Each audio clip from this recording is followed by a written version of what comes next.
This time I'll wait for YouTube to actually say we're live, and it doesn't say we are. So, hello everybody who happens to be here. That might just be birds, bees, and trees as we get going. Thank you for being first in the chat.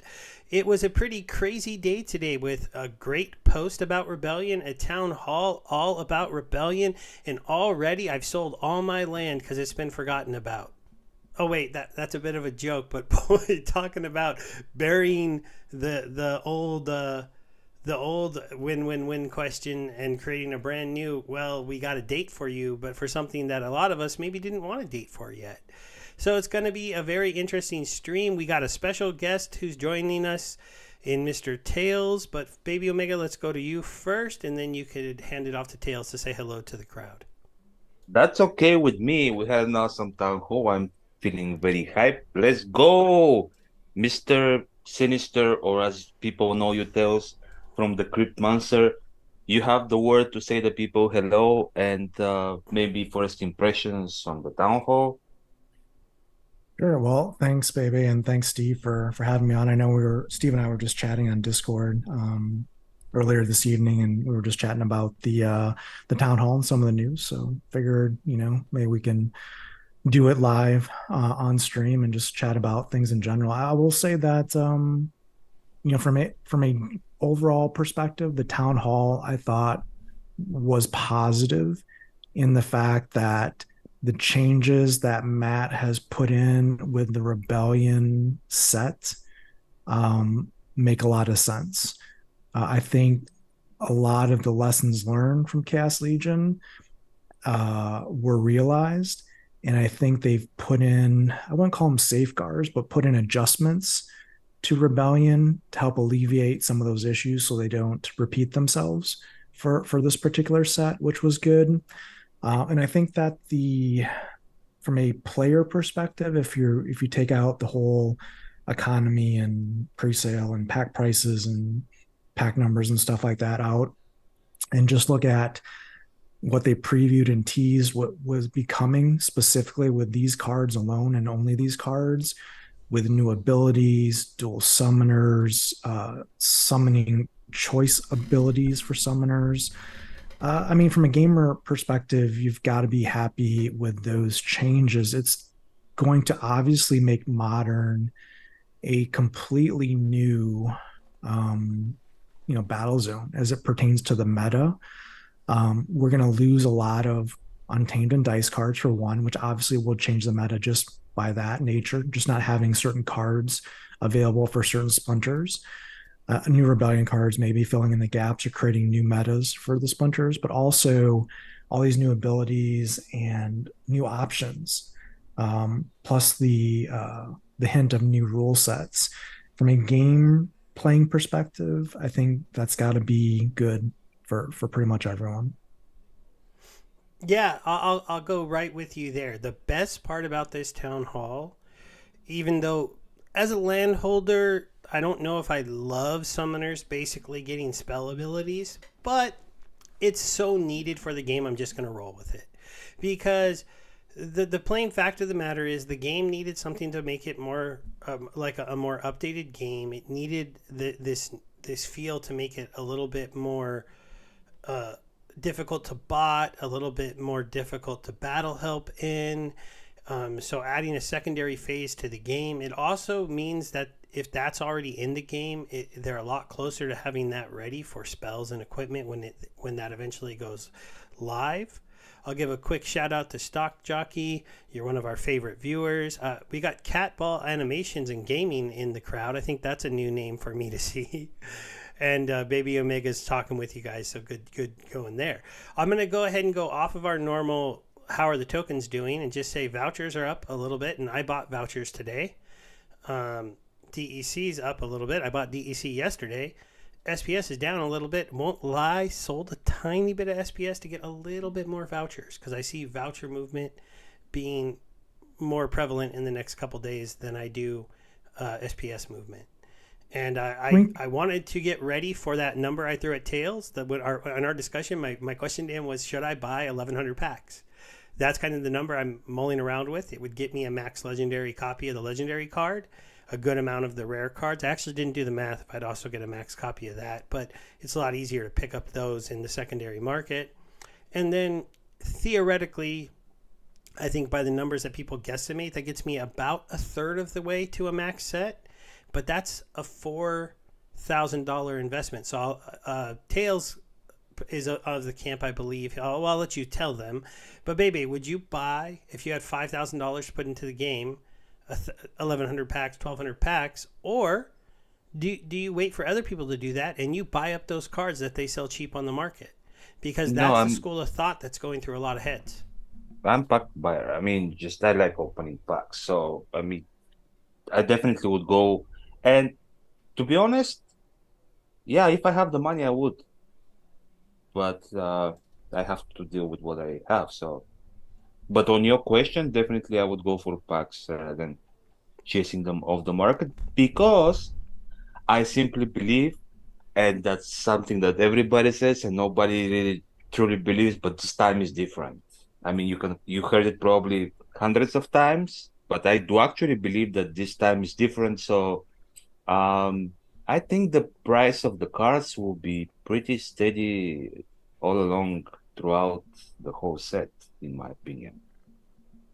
Yeah, I think the airdrop mechanisms make it such that I think the rental market and the card market here is going to probably be thin. Honestly, here, if we look at how thin Rift Watchers card depth is and the market depth there, it's already quite thin for especially the meta cards. I think with this airdrop incentive being what it is, I think it's going to be even thinner. And maybe before I can address your question there, Steve, on the pack side, if we can just go back to what you started off with, the prices of the tokens in Hive Engine there. It's crazy to see.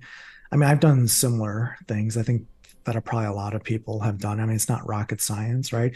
I pulled out of my voucher swap Hive position early because I didn't want my vouchers to get impacted there, and didn't want to lose vouchers in that pool. And we've seen vouchers, I mean, $2,000 in US dollars in volume moved the voucher prices today alone up over 37%, just after the town hall. And they've been up before that probably over 20%. So you've seen just in like less than a week, vouchers go up 50%. So the impermanent loss I would have faced if I left my vouchers in that voucher swap Hive pool, just from that price difference, would have definitely been painful. So I've been buying vouchers and DEC over the last week or so for sure, for the very reasons that probably everyone's looking at DEC and vouchers today after the town hall if they weren't already looking at it. But herein lies the problem with the assets. What are people selling to buy DEC and vouchers, which look like they were surefire, bets to increase in value in the near term? SPS. I mean, I sold SPS to get some of these assets because I figured the window to earn returns on vouchers and DEC was much higher than SPS in that same window. And I think others probably realize the same. People are selling cards, maybe nodes, pretty much anything that's not nailed down that really they feel that they can buy back for less than you can gain. Like if you can gain 37% in a couple hours after town hall on a voucher purchase, and then flip that 37% and rebuy your node or your card or your SPS back if you wanted to, and just get 37% more, seems like a no-brainer. And this is the challenge that we have in the ecosystem right now, is I don't think a lot of people are backing up the Brinks truck and dropping in fiat from their bank account to buy DEC or vouchers. But what you're seeing is just shift in assets from one asset class into another. And that's I think can be painful for the ecosystem here in the near term, perhaps. Yeah, and it's just a reality of the macro market right now. And I want people not to forget that, we've got a new strike out here in California for two new strikes. One it was a hospital where workers went on strike. You Another do? one was bus drivers that went on strike. They were more localized to like one city and one hospital. But the point is, everyone in at least the United States right now is starting to feel the squeeze of the economy.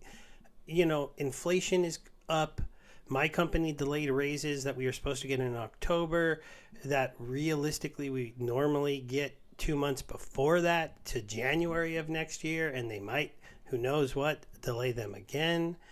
I'm glad to my company that I work for also, I'm not going to say who, but they did a small layoff of 2% of the workforce.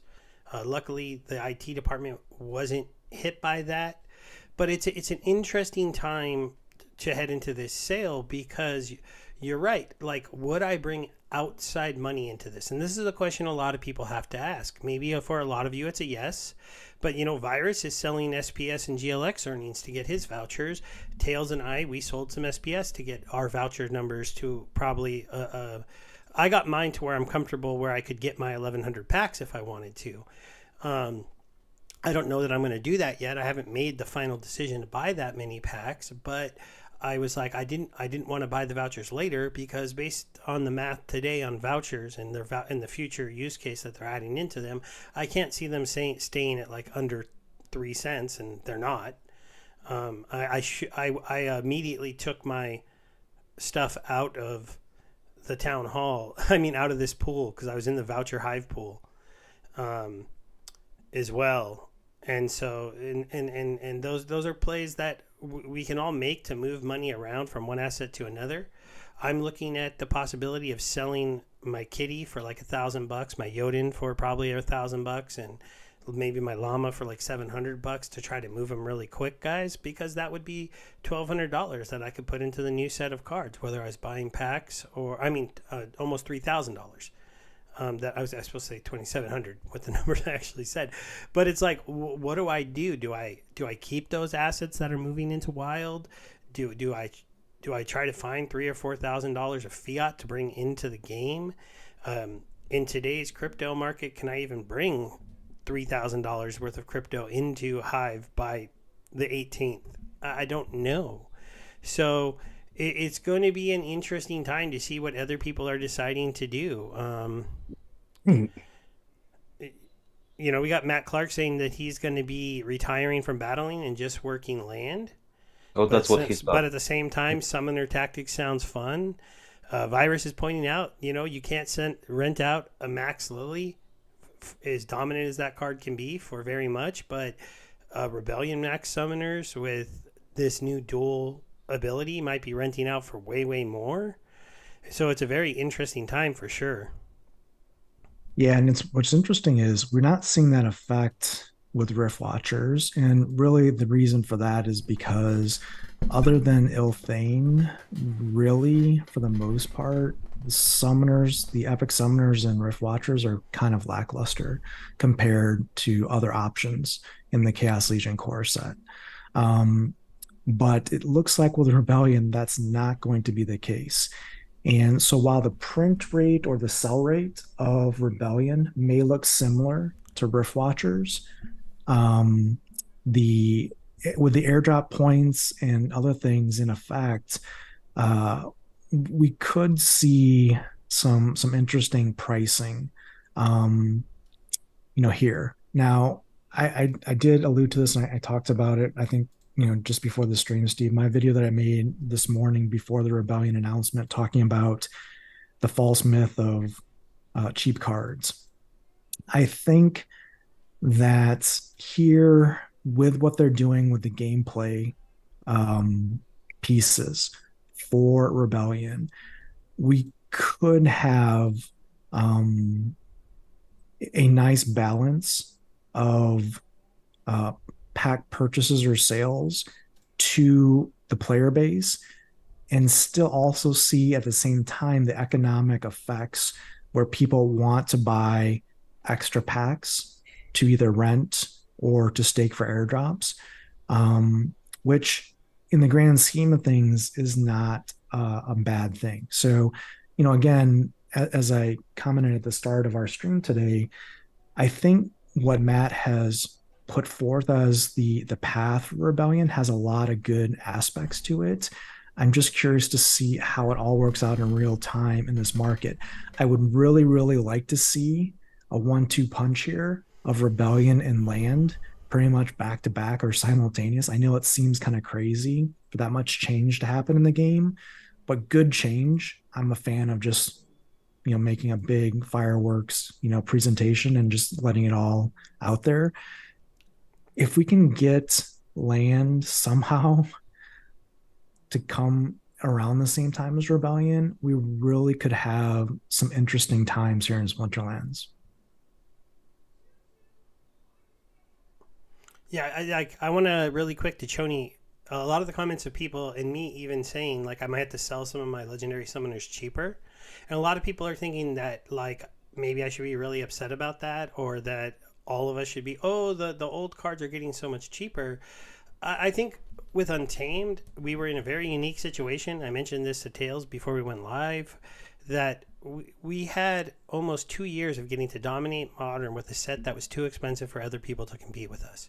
I got to earn countless amounts of rewards chest, soulbound cards, SPS. I got to dominate the Modern tournament scene with basically getting like top 30s, even if I played terrible, just as long as I spammed Yoden and Kitty. I would do good enough in the first round. And so it's time for them to retire and go off to the pasture, and maybe they'll still have some ways to make good money in land where they get 2x multipliers for some of those cards to hold up their floor, and maybe they'll still be usable in brawls and tournaments in some formats to make them competitive for you to still win some money for it. But I made a tremendous amount of money with those cards. I bought them when they first came out, so my Yoden and Kitty cost me a total of like $200 between the ones that I got because I had bought some packs and the extra cards I had to buy. So even selling them at close to $1,000 or even $500 is still a double up on the money I put into them, and that's after they earned me a ton of money. Could have I timed the market better? Could have we all timed the market better? Sure. But I'm a player of the game. I'm a content creator within the ecosystem. I'm a Hive blogger who makes some returns doing that about this kind of stuff, and it's just my hobby. And so there's very few hobbies where you can say that you can be at like the very top level of something for almost 2 years, earn money doing it, enjoy making content doing it, making friends like these two guys, and then you only get to sell it for a 2 to 3x. I mean, that's a pretty interesting story that should be celebrated more than it's, you know, torches because I can't sell it for 5 or 6 or 10x anymore. Well, I'm happy to finally hear you say that. Uh, because yeah, you were like, what should I do now that my untamed cards are not useful anymore? But yeah, I'm glad that you recognize, because what everything that you said, it was on the point. But I think more important thing is we had a somewhat interesting town hall today, where a lot of information was dropped with what's coming forward.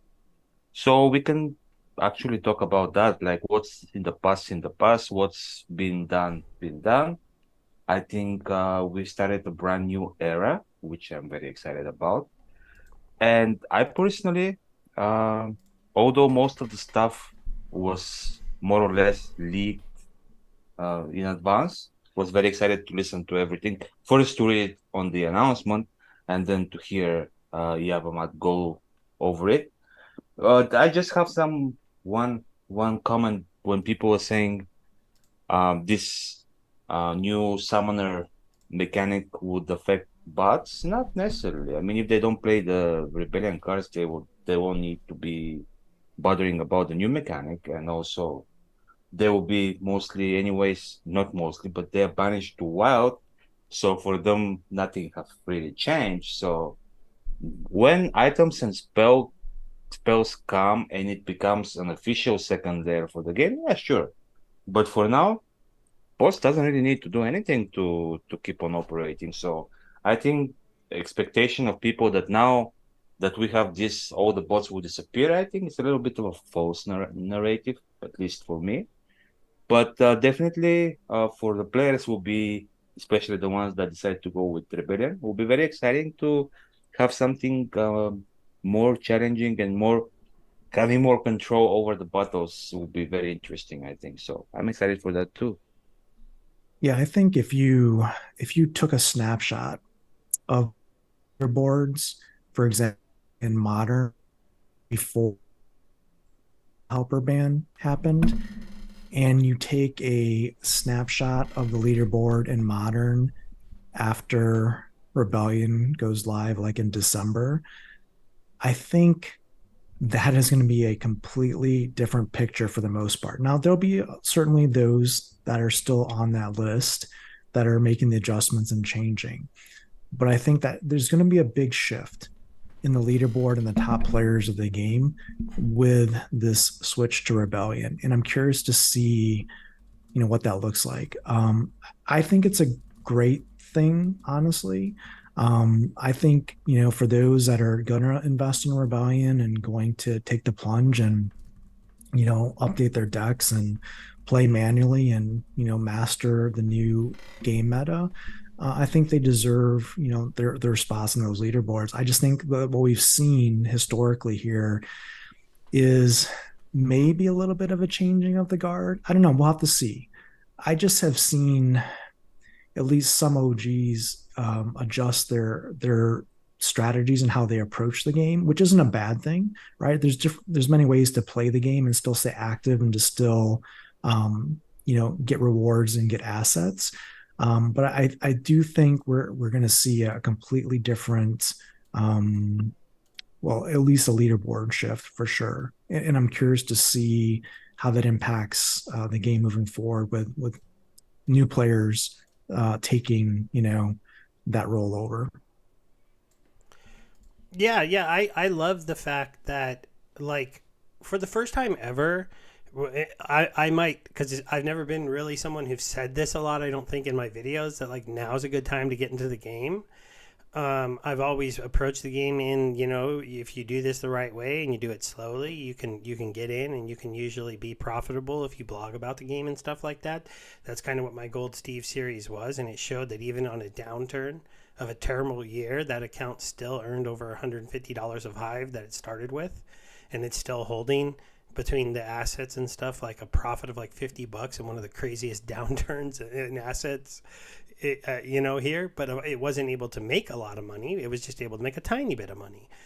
But when Rebellion officially comes out and Chaos Legion is still going to be really cheap and Rebellion's going to be as cheap as the market makes it, you can come in, you can not have to fight against the best legendary summoners out there.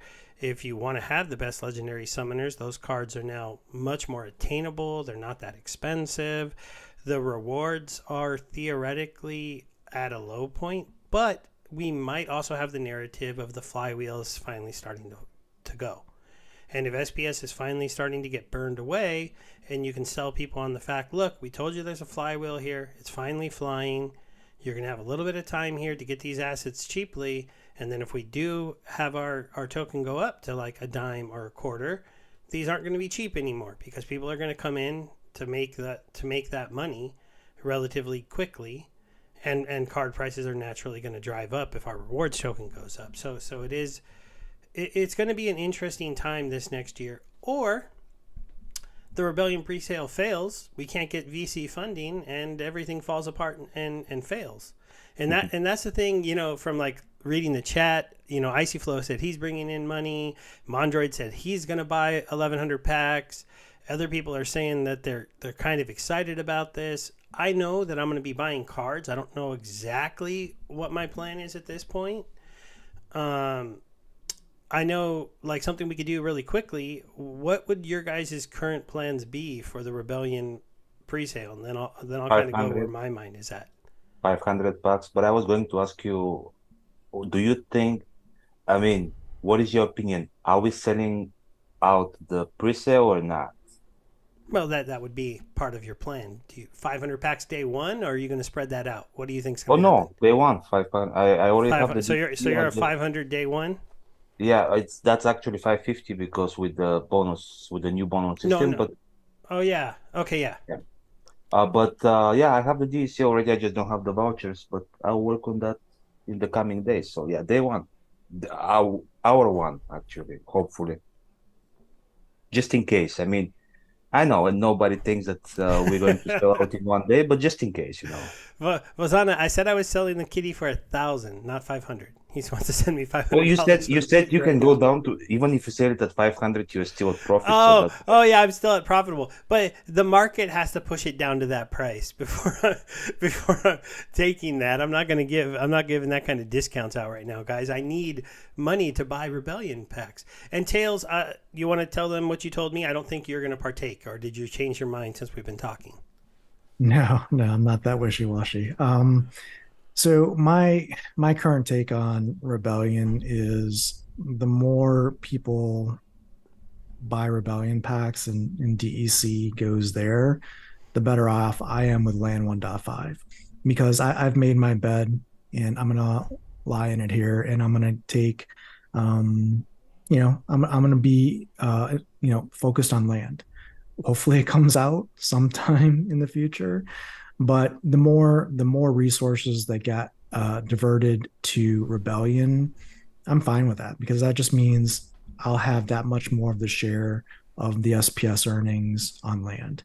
And my strategy is probably different than others in the fact that I'm planning on taking those SPS earnings and then either reinvesting those into land if the ROI makes sense, or investing them into Rebellion to fund Rebellion. I will not be bringing in fiat externally for Rebellion. I will be buying 0.0 packs currently of Rebellion with any fiat because the team needs to show me still that they can deliver.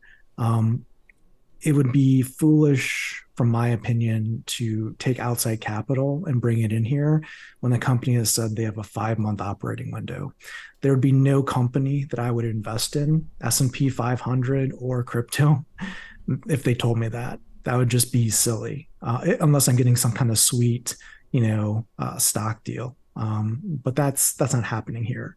So if the peril for the company exists with that kind of a risk, I will wait and see on the sidelines, see if they can turn things around. I will say what I heard today in the town hall.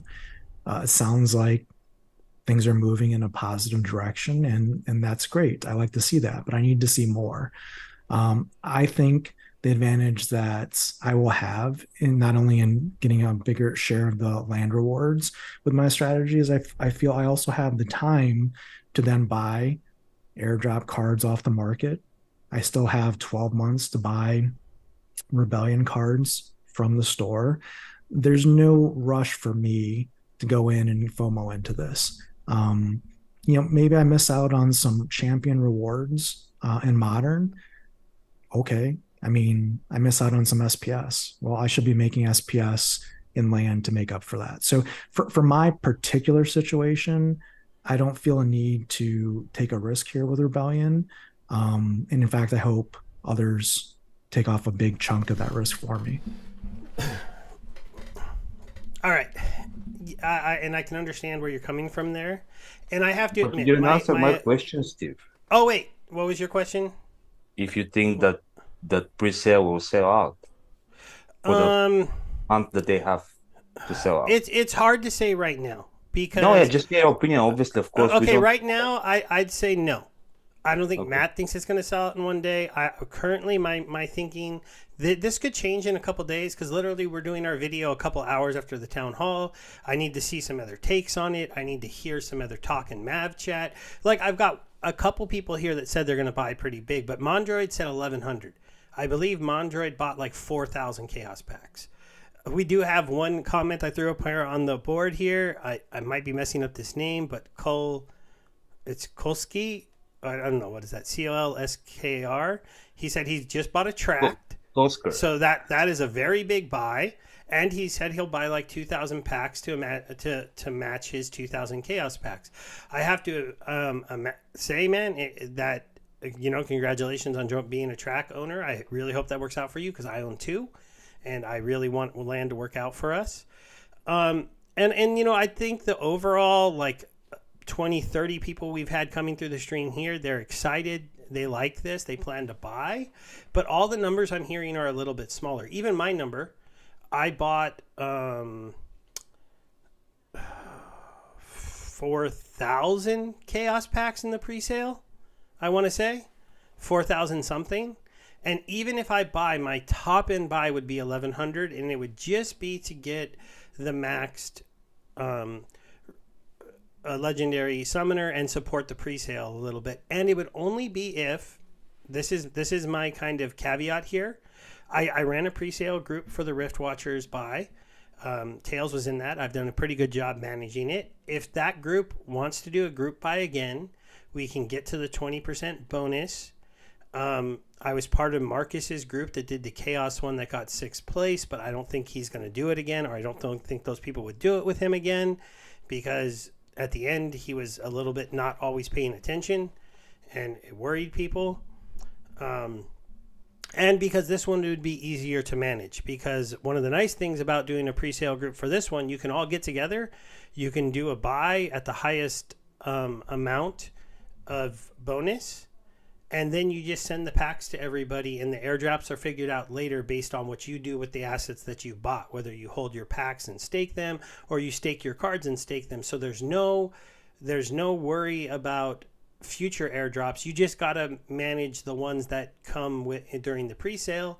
And my group is always sell off that stuff. Nobody gets anything more than was guaranteed.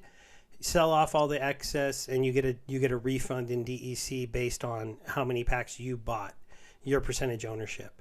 So if my group does that again, I'll probably come in. What I haven't figured out is if I'll come in big or if I'll be more like you, maybe buy 500 packs, and get we'd end up at the 15% bonus, right? That's the new max, assuming the group got to 2,000 packs. Yeah. Yeah, and if a lot of the big buyers who did the thing with Marcus wanted to come over and do it with me, and we got really big, it'd be interesting. But see, then I know, I'm getting some assets. I'm helping support like a big community buy, and then we're doing some cash back. So you're going to get some of that money back, assuming we get any luck on that claim. It's still a gamble. We might just hit claim and get minimums. And then only have a few cards to sell. But I like doing that for the Rift Watchers buy, for the people who are in my Discord and wanting me to do it, so I might do it again. But I have to see, even then, like, that group has been completely not paying attention almost for the last couple airdrops on Rift Watchers. Like, I'll tag that group and I'll be like, anybody want to buy more packs? Anybody want to top off so you get one more legendary card? And like the one guy each time in the last 2 airdrops of that group of like 14 guys said, oh yeah, I want to get a couple more packs. So, it'll be an interesting time. I'll have to figure that out in the next couple of weeks. But part of me is thinking, even with the fact that people shouldn't buy more than they need, that some people are going to FOMO into this. Some people are going to buy more than they need. And then those cards are going to be cheaper on the market. And I could just buy the ones I need. Okay, I could be wrong. But the one nice thing is, the only things I would have to overpay for would be the promo cards.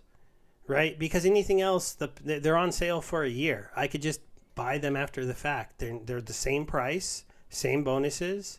And you get not to play with them for a year. But well, yeah, I mean it's an opportunity cost though, baby. Because look, I mean, as Steve said, if he's going to buy 1,100 packs to guarantee the max legendary promo, which, is it meta or not, like Dr. Blight? I mean, who knows? We'll see. But that's going to be, based on Matt's calculation, over $3,300 in real value.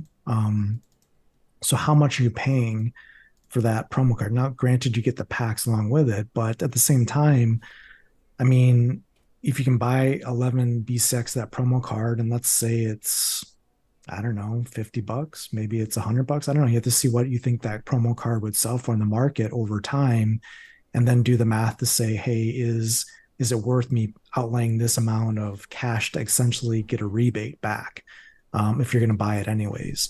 And that's a question people have to ask themselves. Again, if you're going to play with the cards and you want the cards, then it's not a decision. But if you're looking at purely from an ROI and how to, basically reduce your costs and be efficient, it's a different discussion at that point. It's a math equation. Yeah, but it's a little bit skewed discussion because, as you said, yeah, it comes also with 1100 packs. I mean, actually, more than 1100, 1100 plus 15% that comes with it. So, I mean, in general, if you believe that that the same thing will repeat as scales, like the prices will drop 10x of the cards and on the packs and whatnot, well, yeah, then sure, you'll be thinking like, do I really want to spend that much money? But if anyways your goal is to stay competitive in modern, and you know that at one point, as he said, like, yeah, worst case scenario, it will be going on for a year, so I might jump in at any moment at the same price. Well, but yeah, that opportunity cost that you're talking about is you missing a whole year of play with Look, those cards it, because you're not getting any advantage if the price don't if the price stays solid, like stays the same as it is, you don't get any advantage, and really there is not Yeah, much. but you're misunderstanding the play a little bit. The play isn't to not have the good cards; it's to buy them off the market, and then buy packs if I want to later on, because I might need to, or I just want to buy them in small bunches when I make some extra money, and just pay. So, because like I could probably buy. The argument would be, is the new legendary summoner gonna be worth $300-400 per card? No, and that's how much it's going to cost you to get 11 copies, $4,000 of commitment.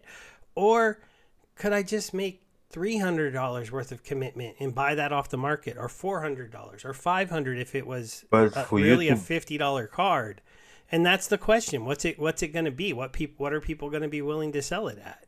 but for you to buy it off the market, somebody should be selling it, right? And should Well, yeah. be, well, yeah, Well, you have to but want it but as I've got well. most I've got people, two people who've told me they're buying 2,000 packs. They're gonna have 20. They don't need 20. What are they well, gonna do with nine? why wouldn't they need 20 if they get airdrop points for every pack that they stake on their wagon? Well, So because you just, most of the time, the people who buy the extra packs like that to get the extra legendary cards are doing it to sell them to get some money back from it. well, you mean most of the time, since this was never before here, so we cannot talk about most of the time because it's completely different. Never, you were never incentivized to hold your packs before, so they really had no reason to hold them. But if True. that increases their chances of getting a card that may or may not be expensive, and all they have to do is just hold it off until like the last 500 bucks or whatever, whenever is the last airdrop. I mean, for them, that's an extra bonus added, because if you really think that the price of the packs will go so much lower than they are at the moment, I don't see that happening, because there is not all the things that they removed that drove the price of chaos down. There won't be bulk purchases. There won't be any flipping for airdrop points. There will be none of that.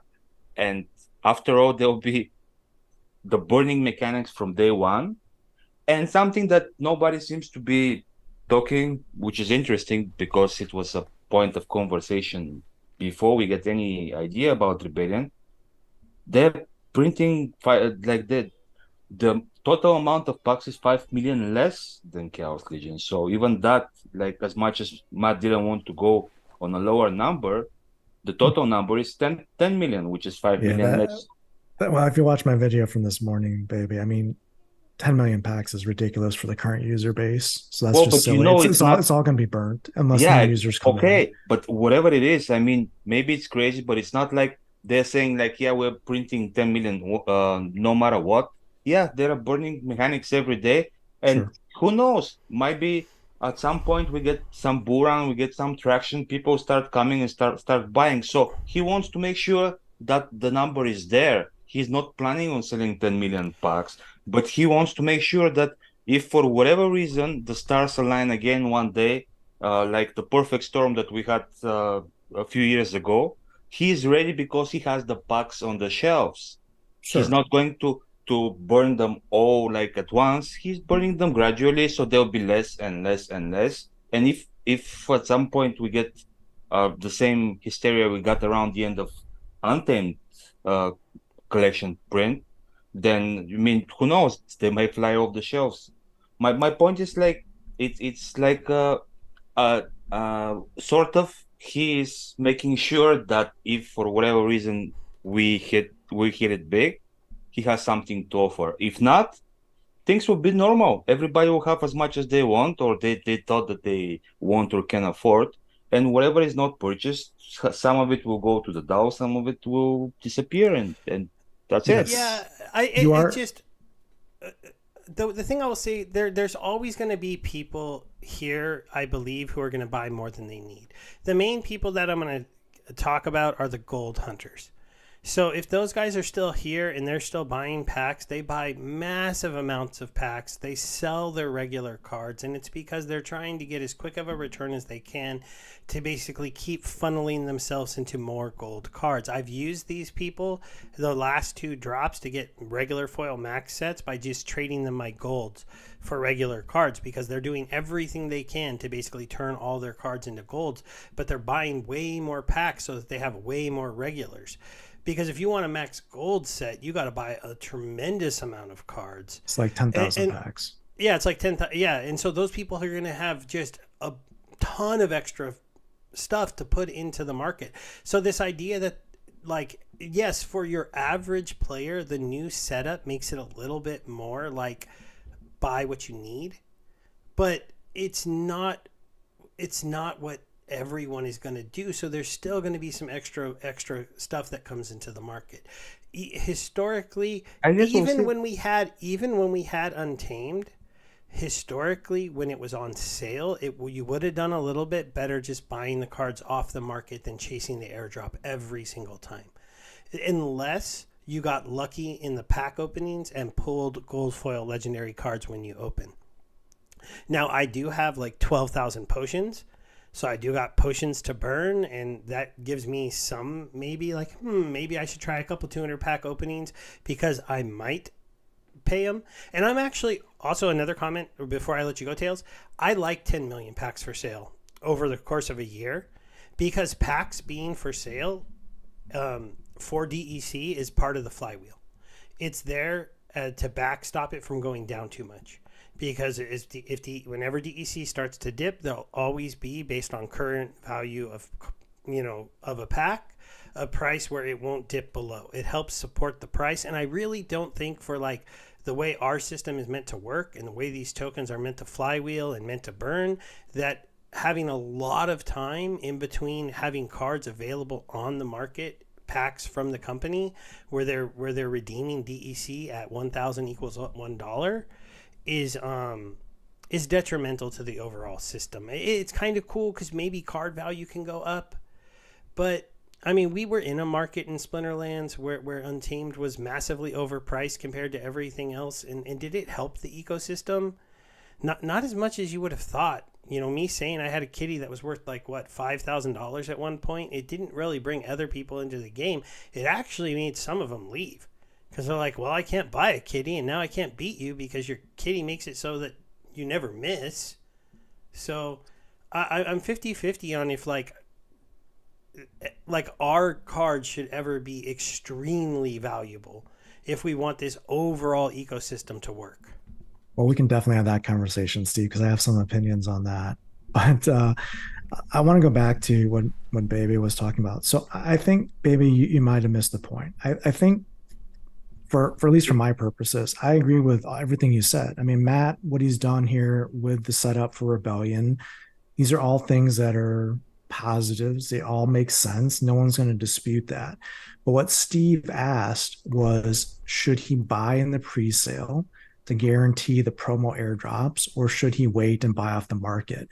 That was really the question. I think everyone agrees that the stuff that was announced in the town hall today sounds good on paper, and that it sets up Splinterlands and the players for success, right? I mean, that's not really, I think, being debated here today. But what the question was is, what is what are options, and what are the factors for making that decision? Do you buy everything that you can in the pre-sale, or try to buy if it sells out, or do you wait? And I think the answer to that question simply comes down to, if you believe in the long-term sustainability of Splinterlands, the company, and over, as Dwayne would say, a long enough time horizon that Splinterlands will recover and will be a successful game in the future, then you buy everything you can in the pre-sale. You fire one bullet and you put everything in the pre-sale and get the max value from promo cards and airdrops from day one. That's the recommended course of action if you believe those things I just said. Now, if you, on the other hand, think there is a zero, that there's a non-zero chance that Splinterlands is on shaky ground, may not get VC funding, only has, let's say, 5 to 6 months of runway to fund themselves, even with a break-even Rebellion card sale, and you think that there's a possibility that there could be further shakeups in the game and how it's run in the future because of, either financial risk or regulatory risk or lawsuit risk, right? All of these things are real risks that exist in the ecosystem right now. If you believe there's a non-zero chance that the game may not exist by the end of March in 2024, which is, let's say, 6 months from now, you probably don't want to fire a big bullet into Rebellion and take the opportunity cost that, yeah, you may have to pay a little bit of a premium if you want the new legendary promo card, or if you want a max copy of the rare promo card.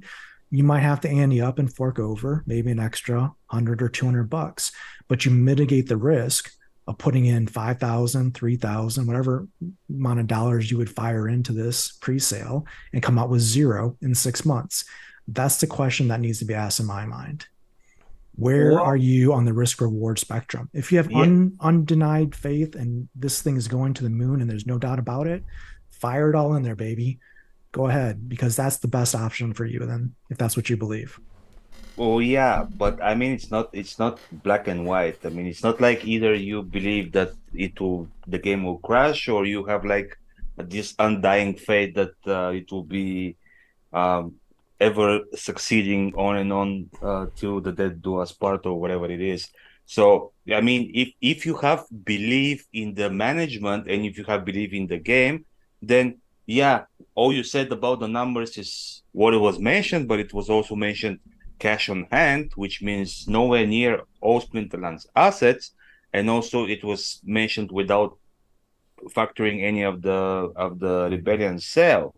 So it's I I like the fact that Matt is presenting a grimmer picture. I believe that it actually is, but even with that grimmer picture, it looks by our course that they will at least there is high chance that they succeed. And when you put the chance, then it's like, yeah, it's always a non-zero chance that everything fails. I mean, there is nothing like bulletproof. But if you're basing your investment or your commitment by looking for something with 0% chance of failing, I don't think there'll be anything good enough ever to put your money in. I mean, as long as you believe there is a 60 chance that the game succeeds, that should be enough for you to go ahead, in my opinion, and put your belief into it. If we talk about the belief and about the opportunity cost, as I said, it's not about the card just you're getting. It's like at some point, if you've decided that at some point you'll be part of this Rebellion set and you want the cards and whatever it is, then at some point you make the jump to getting some packs or getting some cards of a secondary market or even the main market, whatever it is. But the thing is, how much you would think they will go cheaper with all the new mechanics without comparing it with Chaos Legion, because it has nothing to do with Chaos Legion, this current setup. So this little difference that you're going to be getting probably, or maybe you think it's a big, I don't know, but if it's a small difference, which costs you all those months you not being able to play with those cards and definitely not being able to earn with those cards, because people that have it would probably have a slight advantage at least, then it's another story, I think. Yeah, Well, and you just know what? Uh, I have to know. Like, I don't know all the cards in the set yet. I don't know how quickly that many people will buy them and go into Champion. There's not a lot of extra cost by not participating in the pre-sale. The only thing that is wholly you wholly miss out on are these, right? We don't know how meta this actually is yet. We don't know how game changing these two guys are. They are neutral cards, so they could get a lot of play. But is this guy that much better than Salty Bear? I don't know. So I mean, Well, Salty Bear would negate his armor attack if it's buffed, right? And he'd only be taking the 3 damage from this attack, 1 damage from the armor attack. Pretty good counter to this guy. I've got Salty Bear, oh, so it's not like you know I that. think I could still be competitive with what I Okay. have. And then the sale is for a year, right? It can't.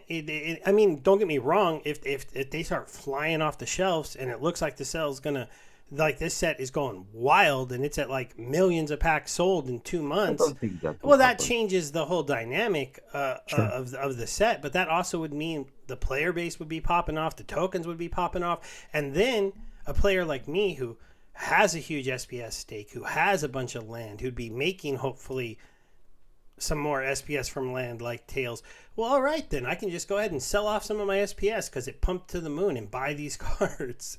So there's the question is, do I want to dump that money in the pre-sale, or do I want to maybe hedge my bets a little bit and just hold on to some cash and be ready to pounce? Because I think the pre-sale is a big test for the company, and the only reason, and I might go into it, is because I kind of want to support the company. I really think that they need to sell this out, not on day one, but within the 30 days, because Matt wants to get VC funding. Right now, your argument to get VC funding is, well, we didn't really manage our cash on hand that well. Our last promo card sale did not come close to selling out. We just had a big shake off. We just had to lay people off. We haven't had any big revenue in almost 2 years. That changes dramatically next month if it's we just sold out 500,000 packs in a bear market of crypto, literally with wars going on around the world, and we're looking for some people to give us some money so we can finish building out our land ecosystem and really get things humming here. It's just an easier pitch. And so waiting till the pre-sale is over to see how they can do, or at least waiting past the first day to see how it starts. I think that's something that in my mind I kind of want to do. Again, I have that caveat. If I do a pre-sale group for people and they want to team up with me and do a big buy, I'll probably do that on day one, because I'm not going to risk it selling out somehow on day one. But I feel like for someone who got burned so hard in the last Chaos Legion, in the Chaos Legion pre-sale, I bought literally over 4,000 packs with voucher costs included. It was well over $25,000 invested into that set. And I mean, none of that stuff has held up at all. It went way, way, way, way, way, way down. And Again, so apples, do I, oranges. well, I mean, they're not that different. I mean, that pack set ended up selling what, around 9 million, 10 million packs. That's what this one is, at least slated. Artificial volume, as we call it, wishy-washy, because Yeah, but I mean, those packs are out there, so I can't do anything about it, right? I mean, they're not. oh, I'm just saying We the need player comparison is base. not there. It's like totally different space way at the moment.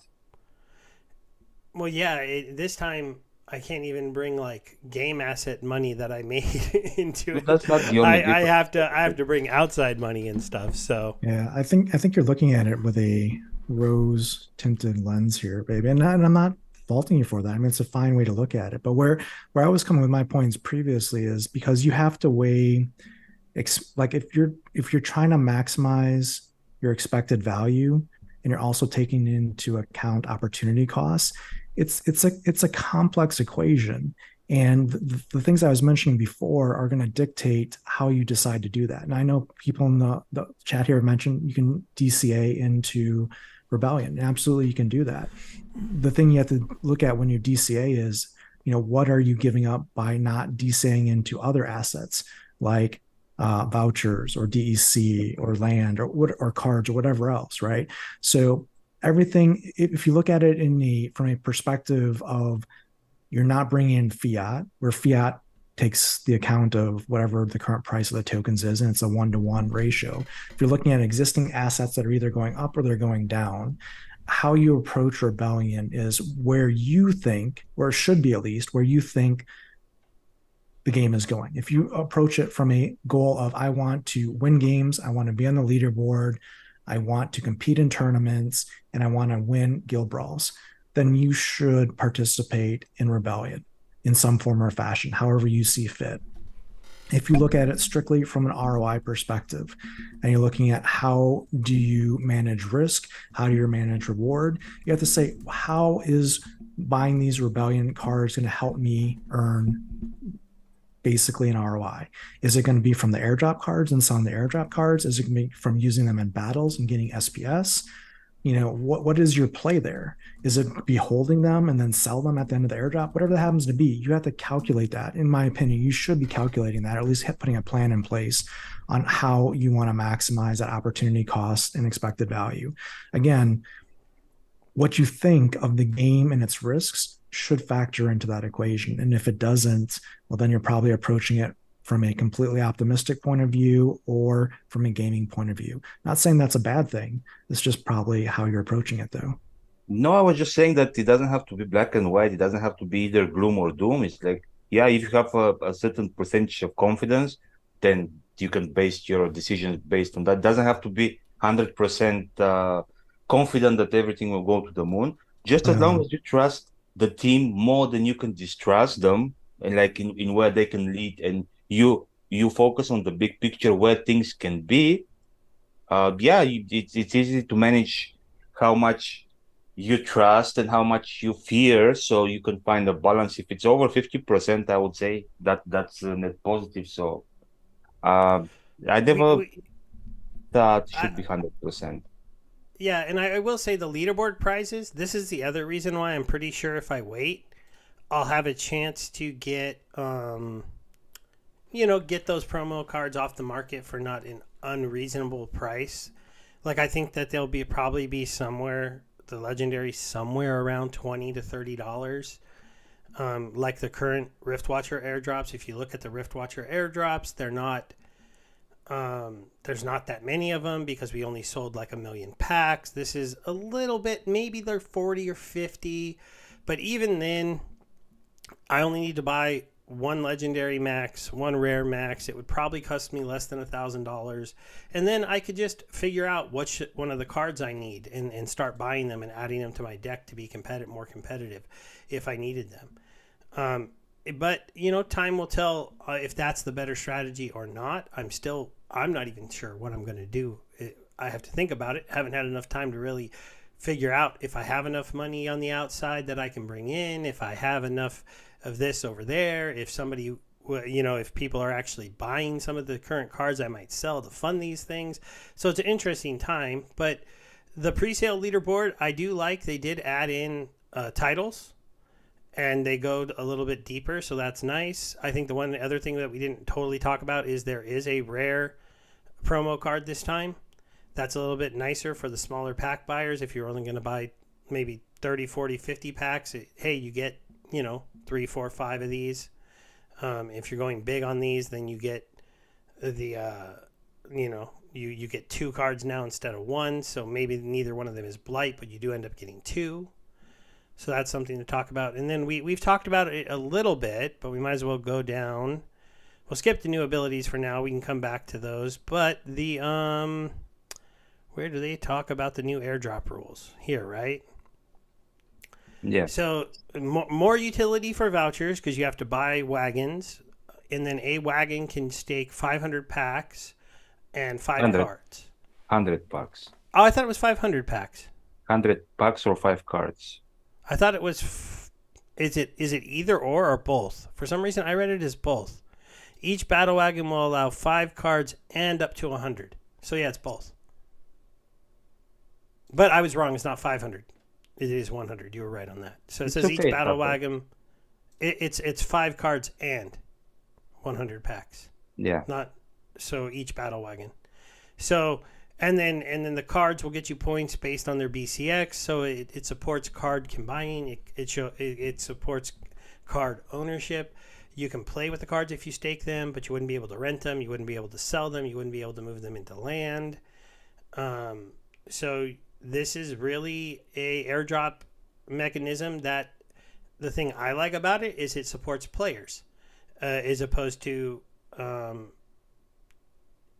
straight just maybe flippers.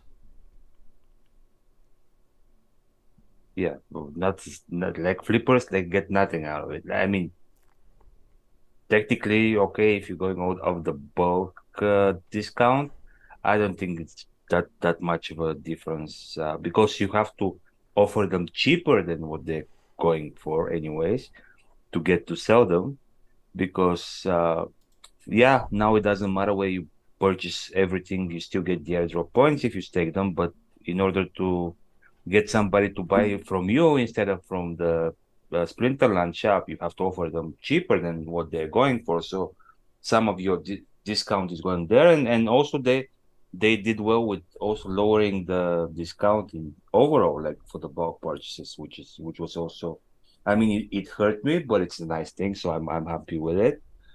And just because you skip the legendary card, and I think there's like something that wasn't mentioned or at least wasn't made clear, and I'm not 100% sure when I talk about it, but I'm pretty positive from everything I heard here. He actually is a double attack card, No, I and was counting him as a double attack. yeah, but do you count that being a neutral card?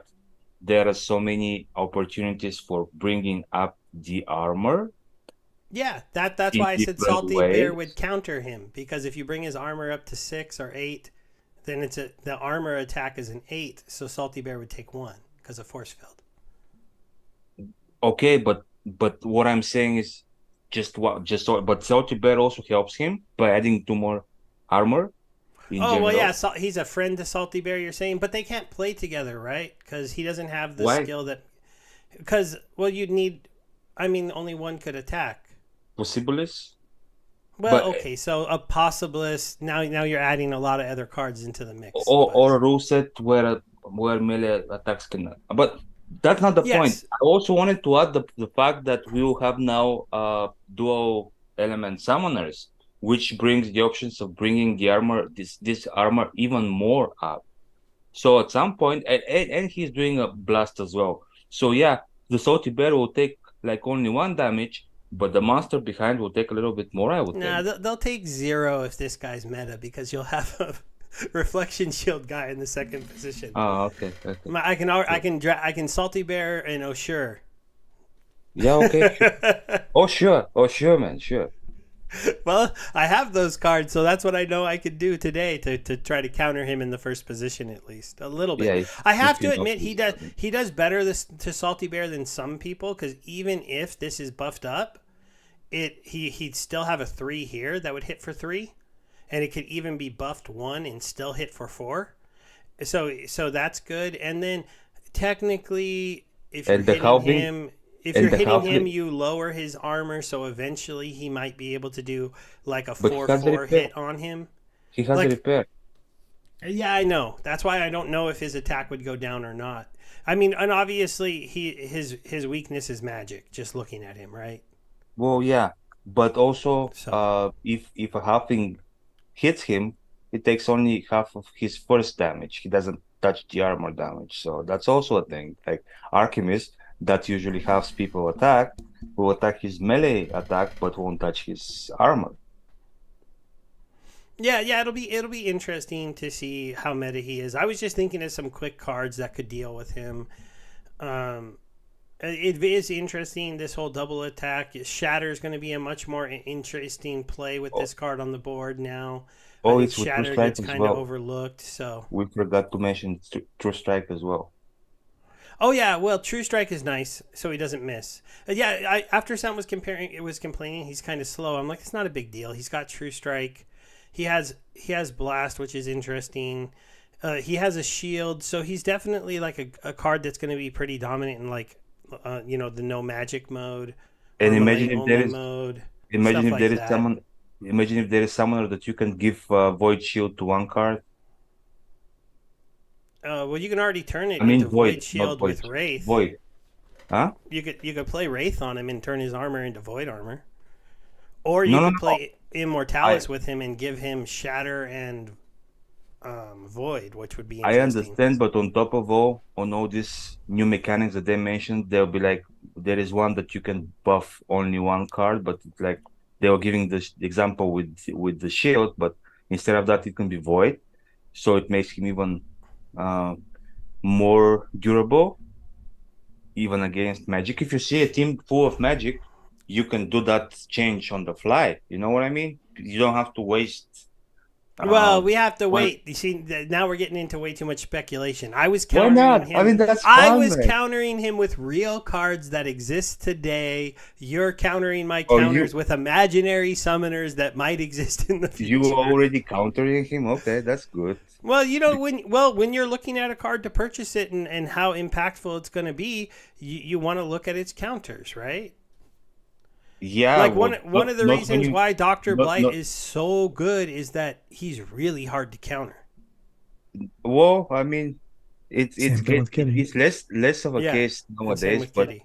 I mean, if you're looking for counters and completely disregarding 90, I don't know how many more cards, it's kind of like okay, Well, I mean, I can only work with what I got, okay?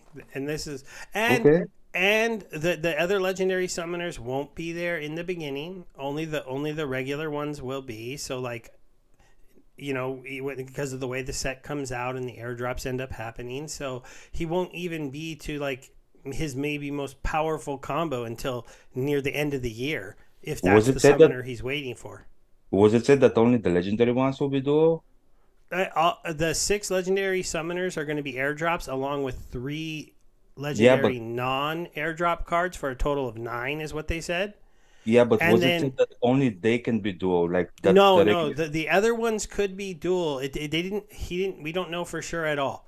He said Yeah, all could be dual mechanic, all could be dual summoner. None. We could skip some. He didn't give us anything to let us know. yeah. So can I ask you Yeah. guys a question? Oh yeah. Go ahead, Tails. Sorry. So as you're talking about this and you're looking at this picture and you're seeing, this armored attack, you're looking at repair and shield and blast and all this stuff.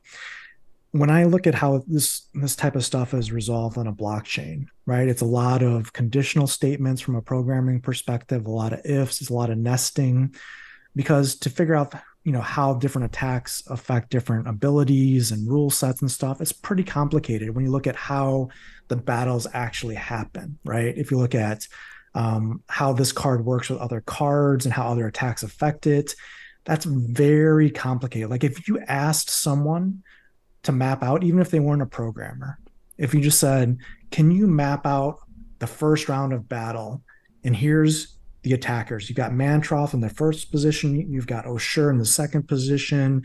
You're using Possibilis. What happens to Crawlus on the opponent's side? How do you resolve the damage? How do you calculate it? That's very complex, right? If you scroll down a little bit, Steve, and look at the next image, and I'll tell you where I'm going with this. You got new abilities here. Go up to those abilities. You got Armored Strike. You've got Corrosive Ward. You got Flank. You got Lookout. These are a lot of nested scenarios that have to happen in every battle. They're dependencies, and there's a lot of logic and a lot of math with every battle that happens with all these new abilities. Scroll down some more. Look at this next thing. Then you've got dual elements. You've now got ability choices, target options, right? Scroll down some more. And now you've got the battle wagons. Go to the battle wagon picture, right? Now you've got a whole new development effort here where you're calculating points for battle wagons with card packs and collection power and combined cards and contributions. This is a lot of development lift, right? If you think this magically just appears in the game with no effort, you're kidding yourself. My question, after stating all of that, how come the team is confident they can release this amount of complexity in the game without a hitch in December and start to sell packs here? And I will just say, I think they can deliver this by December. I don't think that's an issue for them necessarily. But how in the world are we still not live with land when all of us have Excel spreadsheets that calculate exactly how much production points we generate per hour, per day, per harvest, whatever? and we can tell you exactly, how much DEC we're going to need, how much time crystals we're going to need, how much grain we're going to need. The point is, I can do all of that in a spreadsheet very easily. I'm not a developer, I'm not super adept at math, but I can do all of that and tell you exactly what the results should be on the Mav server. Yet the team can't deliver that programming functionally, but they can deliver this, which I could not even begin to tell you how I would program that and map that out. That's what I don't understand. And I really struggle with that because I really don't see how we do not have land right now, but we have this coming for sure. They just don't let it out to throw you tails. I mean, I'm sure they have everything ready, but just to throw you, they're like, no, we're not letting it out before we sell on You the know, day. I wish that were the case. It's an honest question, and it baffles my mind a little bit too, because I've been pretty critical of the team on some of my last few streams here, and he's been getting a little upset with me. But it's because No. I know I'm just messing around. But it's like, how can you guys not deliver land? It's one of the most simplistic games, Land 1.5, that you could ever imagine. It's like, lock a card onto a land. It has a certain production rate. Wait X amount of time and give me that production rate when I hit a claim button. I mean, it's some of the simplest things that you could imagine, and then they gave us this version of it where it all didn't work. They didn't understand, like, if you swap a monster, it broke things. And Aftersound is making a point, though, that battles don't happen on chain. It's only battle resolutions that go to chain. It is true what Aftersound but- is saying, but here's the thing: the errors that we're seeing in Mav server are not chain issues. They're not performance issues. They're not like, it's not like Hive is pushing back bad results. It's bad programming that should be logically much simpler than the battles. I understand the battles happen on the Splinterlands server and they're posted to the blockchain as a result. That's fine, right? The point here is I still can't grasp why land is this hard. Either they have different developers working on it or something, because again, the calculations that we're talking about, whether they're on chain or in a backend server, the programming is a programming. And on the Mav server, the programming should provide mathematically correct results, and it doesn't. You can't tell me that's because of the blockchain. The blockchain is not the issue. I do say you're maybe like, it's like this stuff, to me, it's not as complicated changes as you're kind of saying they are, because like this guy is just basically a double attack monster who gets attacks from two different places. We already have that in the game. We have the archer mage on the green team, two different attacks, two different places. So it's just really, adding in armor is somewhere where you can pull an attack number from. So that to me doesn't look like a huge lift. This one, Corrosive Ward, I have to admit, breaking armor that can't come back, right? Is that what this does? Yeah, armor cripple. Yeah, so it's like an armor cripple again, but like you said, you were able to relate it to another ability. So it's just adding cripple to armor and making it a 2 instead of a 1. Flank just adds reach to a monster. We have a summoner that does that already. So not particularly new. I think the most complicated one, the one I'll agree with you a little bit, is Lookout, because you can have your Lookout monster wherever you want it to be, and it could be any other monsters next to it, and it's going to lower one damage, but only from 3 different attack types, which is kind of interesting. It's like an anti-sneak snipe opportunity monster that at the same time needs to not be the target of sneak snipe or opportunity. So that's going to be the hardest one to learn how to use, and the one that I can imagine is the most complicated programming, because if you put this card in the wrong spot and it becomes a target of the sniper, then it's not doing its job, I'm guessing, unless it would protect itself too. No, I wouldn't think it would, right? It says the units next to it. Yeah. But so okay. but dual element and ability choice. The ability choice is the biggest lift in my right. That's basically. But they said they've been working on this for a while because they were trying to get it ready for. And I will say, Amen. That's what I was going to say. They've been working on land since September of 2022. The same time they were working on Rebellion, baby. It's not like they've been working on this for a lot longer. Do they really start it then? Because I heard Farpetrat saying different thing, that that it was only in the past several months that they were actually started real development on land. Well, that's a problem if that's the case. But Farbertrad started land in September of 2022 per his statements, which was right before Splinterfest, which is the same time all of this land and rebellion stuff got dropped at Splinterfest in October of But even if 2022. that was the case, he was one guy that started working on land. Which is Whereas, my Yeah, and question is who's they working did on release some rebellion land and why stuff. is this going to get delivered first? That's my question, baby. Is because there a skill issue? Is there a resource allocation issue?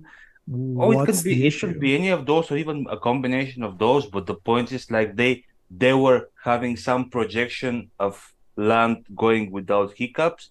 Obviously, from what I've heard, it was some on-chain issues that actually screwed things up. And again, if they were having certain projection, they were moving with a certain speed, which now when you have these complications in a programmer's world, I'm not a programmer, but I have a lot of friends that are, you can have like the smallest issue that can take 3 months of your development time Yeah, because and fixing it is the least of your problems. Finding it first, how exactly it's coming, especially when you have like thousands of lines of code. That's the problem. So sometimes even the smallest thing that you would think, yeah, well, not a big deal. I mean, how difficult is to add Look, all two I can tell you numbers? is in my spreadsheet, when I put 1 + 1 in the equation, it always equals 2. And when I'm on a Mav server and I'm seeing errors on that, it should not take months to fix that 1 + 1 calculation error from a math perspective. If that was true for the battle calculations, we would not be seeing Rebellion launched in December, is all I'm saying. So what you Well, do I with that mean, information is up to you. but on added on that is if they have issues with like because it's not like the game did not have issues with the gameplay like with the battles like stuff that was supposed to work one way was working another way, but that's not a game breaking thing. That's something that yeah, that might be when they come out, it might be so they have some like glitches, like some extreme situations which are not handled the way they're supposed you to mean be. like Super Dispel? Which yeah, like anything that we have seen over the years, but that's something that okay, somebody will point out and Man, sooner or later they will I fix thought it. they did that on purpose to dispel. I'm like, man, it is so good now.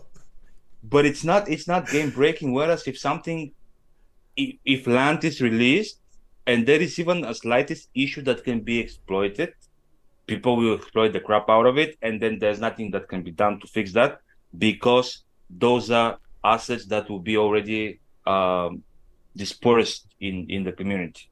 But baby, my And point is you can't even go through a unit test of land on the Mav server in the past year with even giving you a positive unit test result based on the white paper. Again, the point is we're getting Rebellion out of nowhere with advanced functionality. It's promised in December. They're going to do a pre-sale. There's a disconnect somewhere. I don't know how to square that up. I'm just calling it out because you asked me why I'm not buying Rebellion is because there's too many disconnects. There's too many transparency issues. We found out today that for the last 27 months, the 1% reduction in SPS airdrops for staking rewards and for LP rewards has not gone into effect. No one seems to care about that. But guess what? If you're an accountant and this was an S&P 500 or publicly traded company, and you just said, oh, we've been paying out dividends to our shareholders and we've been giving them incrementally 1% more than they should have been receiving for the last 2.5 years or 2 years and some months, that would be a problem for most publicly traded companies. Yet no one bats an eye when that's mentioned today. Again, transparency, competency, these are things that I'm not seeing a lot of recently, right? And that's why if you blindly just start funneling money here, I'm not saying, financial advice. I mean, you do your own research, make your own opinion. I'm just saying there's some signs out there that not all is perfect here, right? And you have to take that into account. And I have a question for you, based on everything that you said. You said that there is a big disconnect because of land failing to appear over and over, like to be ready, right? And you said that they somehow are planning to to push rebellion before land. So that was part of disconnect as much as I understood it, right? That's what you're saying, right? The fact that Rebellion is going to be launched before land, when Rebellion wasn't really on anyone's radar a month ago, is concerning. Yes, we all know Yeah. why it's here, right? We know No, why. There I was just want. layoffs. There was a 5 month window for solvency issued, publicly. Yes, we know why it's being prioritized. Absolutely. Again, But that's not going my back question. to the question. Well, the question is, I think that's been asked by Steve earlier in the stream is, what is the risk here versus reward on some of these investments? And I think the viewers and the community and the audience needs to be aware of these things, decisions that they're willing. I think if you just never talk about, you never give them, airtime. I mean, not to say it should be dominated, but these are things that should. I know we want to be positive. I know we want to say great things about the game. I want to too, and I've said great things about the game. I think these are all positive things from a Rebellion standpoint. I just think at the same time, we have to go into this eyes wide open and But you realize that not all is didn't let perfect. me ask the question itself. This was the lead up question to the main question that I was having for Go you. for it. So yeah, basically you can say that one of your biggest concern for the moment is that rebellion is coming before land, right? That's one of the biggest. Like you have other concerns as well, but that's one of the biggest from what I got it, right? The fact that Rebellion is introducing so much change in the code that we're seeing here, this is significant change, complex change, and that it is coming faster than land, which is much simpler. Yes, I think that's a concern for me. Okay, so for you, basically it's a concern that land is delayed so long when it was supposed to be shipped out way earlier. But then also you said that you are completely disregarding the rebellion, but you're going all ham on land. No, On no, the I same already I already land, have my land bag. If you were to ask me would I buy land right now, no, I would not. no, but you still need to put assets to make it workable or to make it working. So Those you, assets are already accounted for, yes. well, yeah, but what I mean is instead of putting them or like uh, getting rid of them or whatever, shifting them off, you're still willing to go and play that game, even though, according to what you're saying, you kind of lost already your faith that they can perform. For my purposes, the calculation that I am making for my purposes for land is either land will make returns on my investment or it will go to zero along with the rest of the game. And for me, my personal risk reward calculation is if it goes to zero, that's fine. It is better for me to take the risk for the rewards of it going up exponentially. So that's where I am. Now, the for me personally, the equation could be: should I sell all my DEC? Should I sell all my cards? Should I sell all my land that I have been holding for this time and acquiring for the land purposes and get pennies on the dollar and just to get something out of it? My answer to that is no. But that would also be a viable option should I choose to do that. All right, Also, I'm it's gonna not go. completely zero. Not I want to go completely to a zero. couple chat things really quick. We did have one programmer drop us a comment. Virus said that he thinks the difference is that land allows multiple decisions in real time with many counters going on, whereas a match is set and can be processed without changes. So it's the ability for them to just I think what he's saying kind of is like, land is all encompassing. What I do on my land kind of affects tails what happens on your land, even within our region. I think to some aspects. So it's just a more complicated beast. We've also got some interesting comments coming out here. I mean, Gathering the Magic is saying that talking a lot about how Matt dodged the player base question, which I missed that question, so I didn't even realize he dodged it.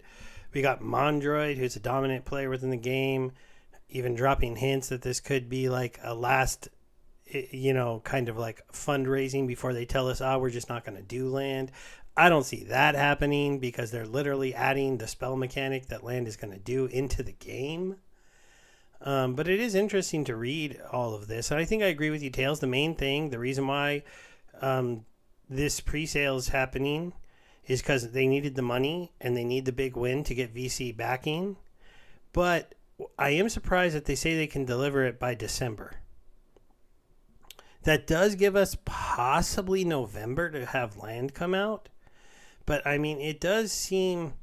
Did you listen to the People's Guild today? That unfortunately, I listened to about an hour of that instead of your videos. Sorry about that. Because Nate was on. Well, yeah, I think that came out last week. Oh, Yeah, it was a week ago. Okay. Well, it was like I think it was only 4 days ago, but I was listening to it just today a little bit on my lunch walk, and Nate was saying, he was hinting at the fact that with Rebellion coming out, that all the developers would now be able to go back to land. So it seems like, and maybe the company wasn't as transparent with this, so I'd be on Tail's side, but if we asked them, they might have pulled off a lot of the developers off of land. And some of the reasons we might not have been seeing those new builds come to Mav server as fast as we want, and all of those changes, those bugs really hammered out as quick as we wanted, is because at some point here, they took a lot of people off them and said, you know what, we got to get Rebellion done because we have to get it done this year. Otherwise, we're going to be in trouble. But it's concerning when you have Weirdbeard and Aggie less than a month ago saying that all resources are dedicated to land and land is the priority. Land is the only thing that matters. And then here we are a month later and saying, oh, we reallocated developers to land or to Rebellion, and now we're going to put them back on land. So there's a disconnect on what's happening behind the scenes. And why is that important? It's important because we don't have visibility, necessarily transparency to what's happening behind the scenes, but we get promised certain dates and certain deliverables, and we get pre-sales, and we buy things with our fiat and money and assets, and we don't see anything as a result of that. Case in point, land, GLG, Soulkeep, any other pre-sale, nodes, Roonies, stuff like that. So these are things the reason why we're so curious and so inquisitive about what's happening behind the scenes and how things are progressing is because the queue of stuff that we're waiting for delivery on gets longer and longer. And as a asset holder or a stakeholder in this ecosystem, we want to kind of know what's happening behind the scenes because we're not seeing any positive results. So it's natural to be inquisitive about that. So I think did you see Aftersound's comment just now? And same thing from Mondroid. And this is probably something I miss, guys, because I don't spend as much time in the Discord as I'd like. I'm pretty busy with work and other stuff, so I'm not in there. But he's saying that they said that they pulled everyone off of land and put them on Rebellion after the restructure. And that Farpatrot admitted he was the only dev working land again. I don't... Like, if they said that, I feel like in 3 weeks between the restructuring over 2.5 weeks, not even 3 weeks, that we moved all developers from land to Rebellion, and now Rebellion is going to be here in December. Those are some really good developers. Yeah, it's interesting. I don't think they would have had to build it from scratch. I think it was being worked on for a while because we know now how Aggie had hinted at the fact that spells might be coming to the game sooner than we thought, or like the spell mechanic, it turns out, is what came to the game earlier than we thought in theory because it's being released in December. The whole ability to have summoners that can do basically what a spell would do. It's just basically these summoners are casting one spell when it comes to what's been described to us. So, to me, they moved them all over there to be able to finish it and get it all working. But before the restructure, somebody was already working on that, getting that whole spell mechanic into the game, because he said it was coming. And then on like a town hall after that, Matt said he had seen in the game what would happen, if you could debuff a monster or do something else, debuff a team. And he had that little talk about like, yeah, because then if they have force field, you might even want to use your debuff on your own team. So that stuff was already there in the background months ago. They gave us hints that it was there. They just didn't announce it. I have no idea when they moved the whole company over, though. I totally missed that. So that went over my head.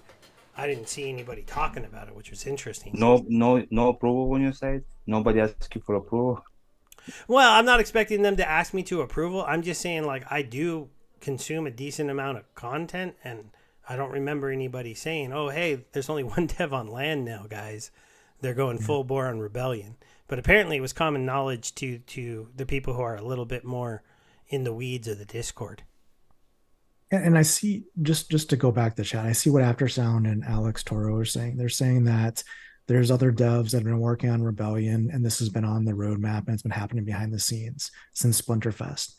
I agree. That was my point earlier. Land has also been on the roadmap since Splinterfest. If you look at it from a project standpoint, you could say that Rebellion and Land started at the same time, although you really should probably say that Land hopefully started sooner. But let's just say they started at the same time in September of 2022 before Splinterfest. I agree that there are devs working on both projects. The question is, and I understand Land is a new game mode, right? I get it. The things that are being released in Rebellion, which is on the same development timeline track, are complex and new. So my challenge is trying to understand the disconnect on just how we still cannot get basic land 1.5. We're not even talking about complex land. We're not talking about grain market. We're not talking about prefix titles. We're not talking about items and spells. We are talking about remedial, let's crawl out of the crib land. And it's nowhere close. So my only point with me bringing this up and being frustrated with it, and you're seeing my frustration here, is I see the complexity of Rebellion in the new pieces being delivered here. And you can say that these are card things and these are simple and blah, blah, blah. I would argue with that, but okay, let's just say this is simple. It's just another card set like any other. It's not revolutionary. There's no new functionality to see here. They can do this in their sleep. Okay. If that's the reasoning and that's the reality, then you're right. Then there's nothing to see here. I'm just, as a stakeholder, and super frustrated that we're switching things around here and there's still no ETN land. And this is why I cannot get behind Rebellion.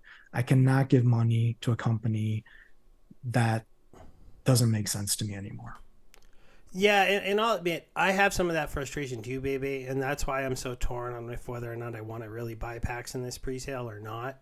And it's because if land had already been here and working, it would have made everything that's going on right now so much more easy and better on the...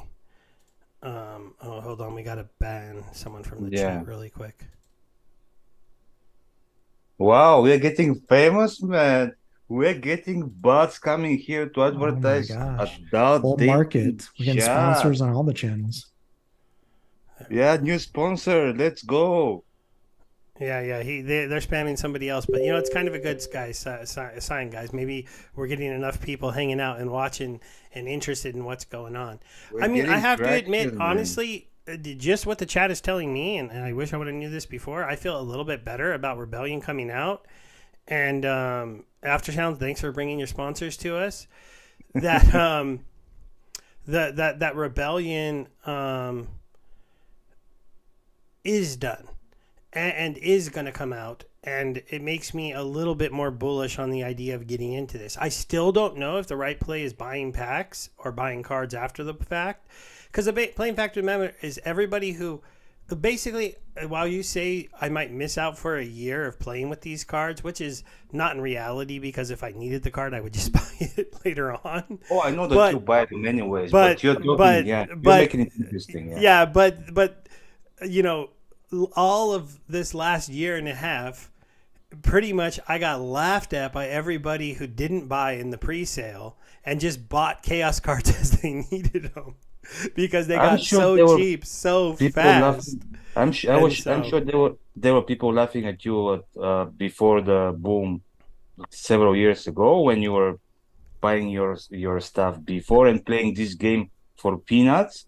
And I guess they stopped laughing like a few years ago. So I mean, I would say let's not like don't let the haters stop you or the laughers it's stop hard to you. imagine chaos is ever going to But recover. also, I do understand that you want to make the content interesting and you like suspense, like what I'm going to buy packs, and I'm not going to buy packs, like what it's going to be. But I'm gonna buy some. The question we is, all am I gonna know buy like 200 packs so I can do one 200 pack opening video, or if I'm gonna buy 1,000 or 1,100 packs because I want to go big into this.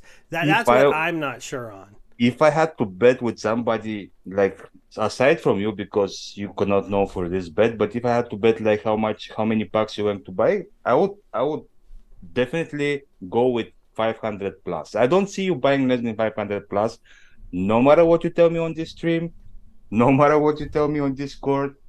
I think at the end of the day, I mean, you'll be like, oh shit, it's here. No, I'm buying at least 500 and we'll see how it goes from there. We'll see. We'll see. The thing is like having finally bought enough packs during one set to get a max set. It's a lot of packs, and that's the problem. Because my thought process in my mind right now, I can't buy 3,500 packs, and that's how many I would need to max out the set opening. So I have to think of more creative ways to get these packs over time. And it'll be kind of fun to do that again, and it'll be kind of frustrating as I get kicked out of champion without a doubt. Yeah, I want to talk about that for a bit, Steve, because you mentioned 3,500 packs is what you would need to really have a diamond or champion max deck for Rebellion here. And, 3,500 packs at, let's say, $3.10 a pack is, well, that's over $10,000 US. So I guess the question is what kind of ROI, if you were to get a full max deck of Rebellion, what kind of ROI would that look like? And then secondly, we've seen it with soulbound reward cards at the beginning. If you had a soulbound reward card that was silver level or even gold level, it probably wasn't getting used in your deck because it didn't have the right abilities unlocked or was giving you penalties for reward share. So you really weren't probably using a lot of soulbound reward cards until probably somewhat recently, depending on your pace and how you were getting them. So if you were to buy 1,100 packs of Rebellion, what would you actually do with the cards? Because you wouldn't really have any max cards except maybe the legendary promo card and the rare promo card, right? You'd have a lot of gaps. To be What would you completely do with it? honest, I would probably give them to my silver modern deck. Well, what's the Because point then? Is because your I silver know mono going to I get know that it's money kind of back? funny, but I do have a silver modern deck. Um, that those cards would be the right level for. I don't know what I would do with them. Maybe I'd rent them out if the rental market was good. In theory, Well, I it would makes just no slowly sense buy to them rent and them. level them up. Yeah, but it But doesn't make sense to rent them because you're missing on airdrop points if you rent them. well, no, because when it's time, those wars are each going to start at a certain time, right? I don't know. Maybe I would just lock them into the airdrops and get as many as I could. Yeah, probably, and then you still like level them up slowly, beat What was I buying going to show additional you packs, guys? beat buying stuff off the market. But I mean, nobody says with the pre-sale purchase every like your investment in the sale ends. But yeah, clearly the only thing that you're getting extra for the pre-sale are the two cars, but it's at least something extra for something that costs or that will cost the same amount over the span of the set anyways. And that's a promise I tend to believe that Matt gave. So there won't be Christmas sales, New Year sales, Valentine's Day sales, Thanksgiving sales, or whatever. It will be the I same wanted to price. let you and Tails have a little chuckle at me. Still, only one Kulu Mastermind. Yeah, actually, you didn't see, but when Bozena Ugh. was offering you $500 for your kitty, he was willing to chime in amongst the Kulu Mastermind as well. Yeah, this like these the one question that they was a little bit bummed today, they still haven't decided when we can start trading these and selling these. Not And the anytime fact soon. that almost my whole set is maxed out, including this guy who I do have enough to max out, I just haven't yet because I forgot. And even when I go gold, I mean, I'm pretty close to all of this stuff being pretty much max level, except for the legendaries, and even some of them I could get to there. So it's like it's going to be like, when the one thing is, when you say like next year I'm not going to be that competitive in the game, I don't necessarily know if I care, because I can go work my land. I can really lean into that, and I've almost got a full set of what I can earn from playing the game other than SPS and packs, but I can go earn SPS on land, and if the returns are better, I could just lean into that part of the game, assuming that part of the game comes out. So that's where this all gets a little bit iffy if you're a current player. Do I really worry about competing in Modern and staying super competitive? I'd love to, but it's a lot of money, and where do I come with that $5 to $10K to put into the game? I have to admit, it's not as easy to do right now because everything is down. I mean, don't get me wrong. I've made a little come up on my vouchers today. Come on, 3.5 cents maybe? No, not yet. but it's a big ask for a lot of us, and at a time when we don't have a really frothy market, our current assets are going down in value still.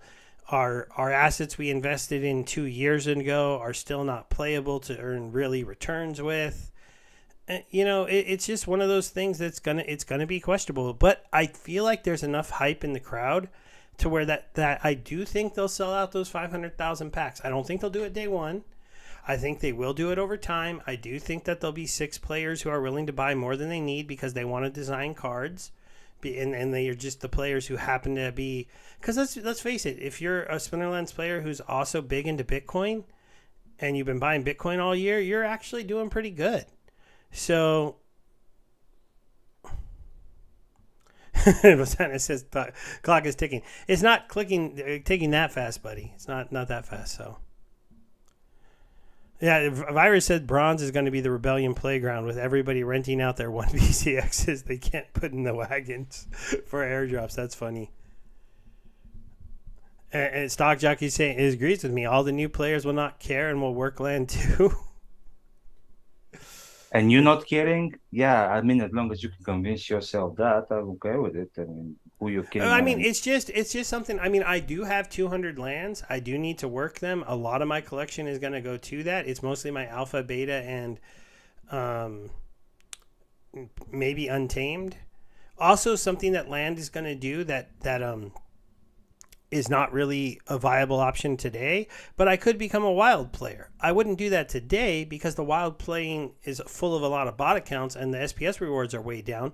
But how many of those botting wild accounts are going to get shut down when a large amount of those collections go to working land? Is it going to be enough to make wild somewhere where somebody might want to go who's getting their untamed collection moved out of modern? Because I can take Rift Watchers with me over there. I went and played over there for fun a little bit every once in a while at the end of the season, and I can make some really interesting teams over there. So it's kind of, but given my alpha and beta cards probably won't be there anymore. But there's some definitely interesting Jotun teams I never saw before until I went and played in Wild a couple times. So it's an interesting time. A lot of players are going to have to make these decisions. I do think us being forced into this, like if they can make us make these decisions, if they can sell out this set, if they can bring land out and have it do basic math without messing up, if they can really deliver this new game mode and they can push Untamed out. So all the people who've been crying about Untamed, I can go, okay, it's your turn. All right. I bought a max set in Untamed. I bought a max set in Chaos. All of you guys go buy your max set in Rebellion and come kick my butt in Champion, because you finally don't have that. You don't get to argue that, you have cards that are way too expensive anymore.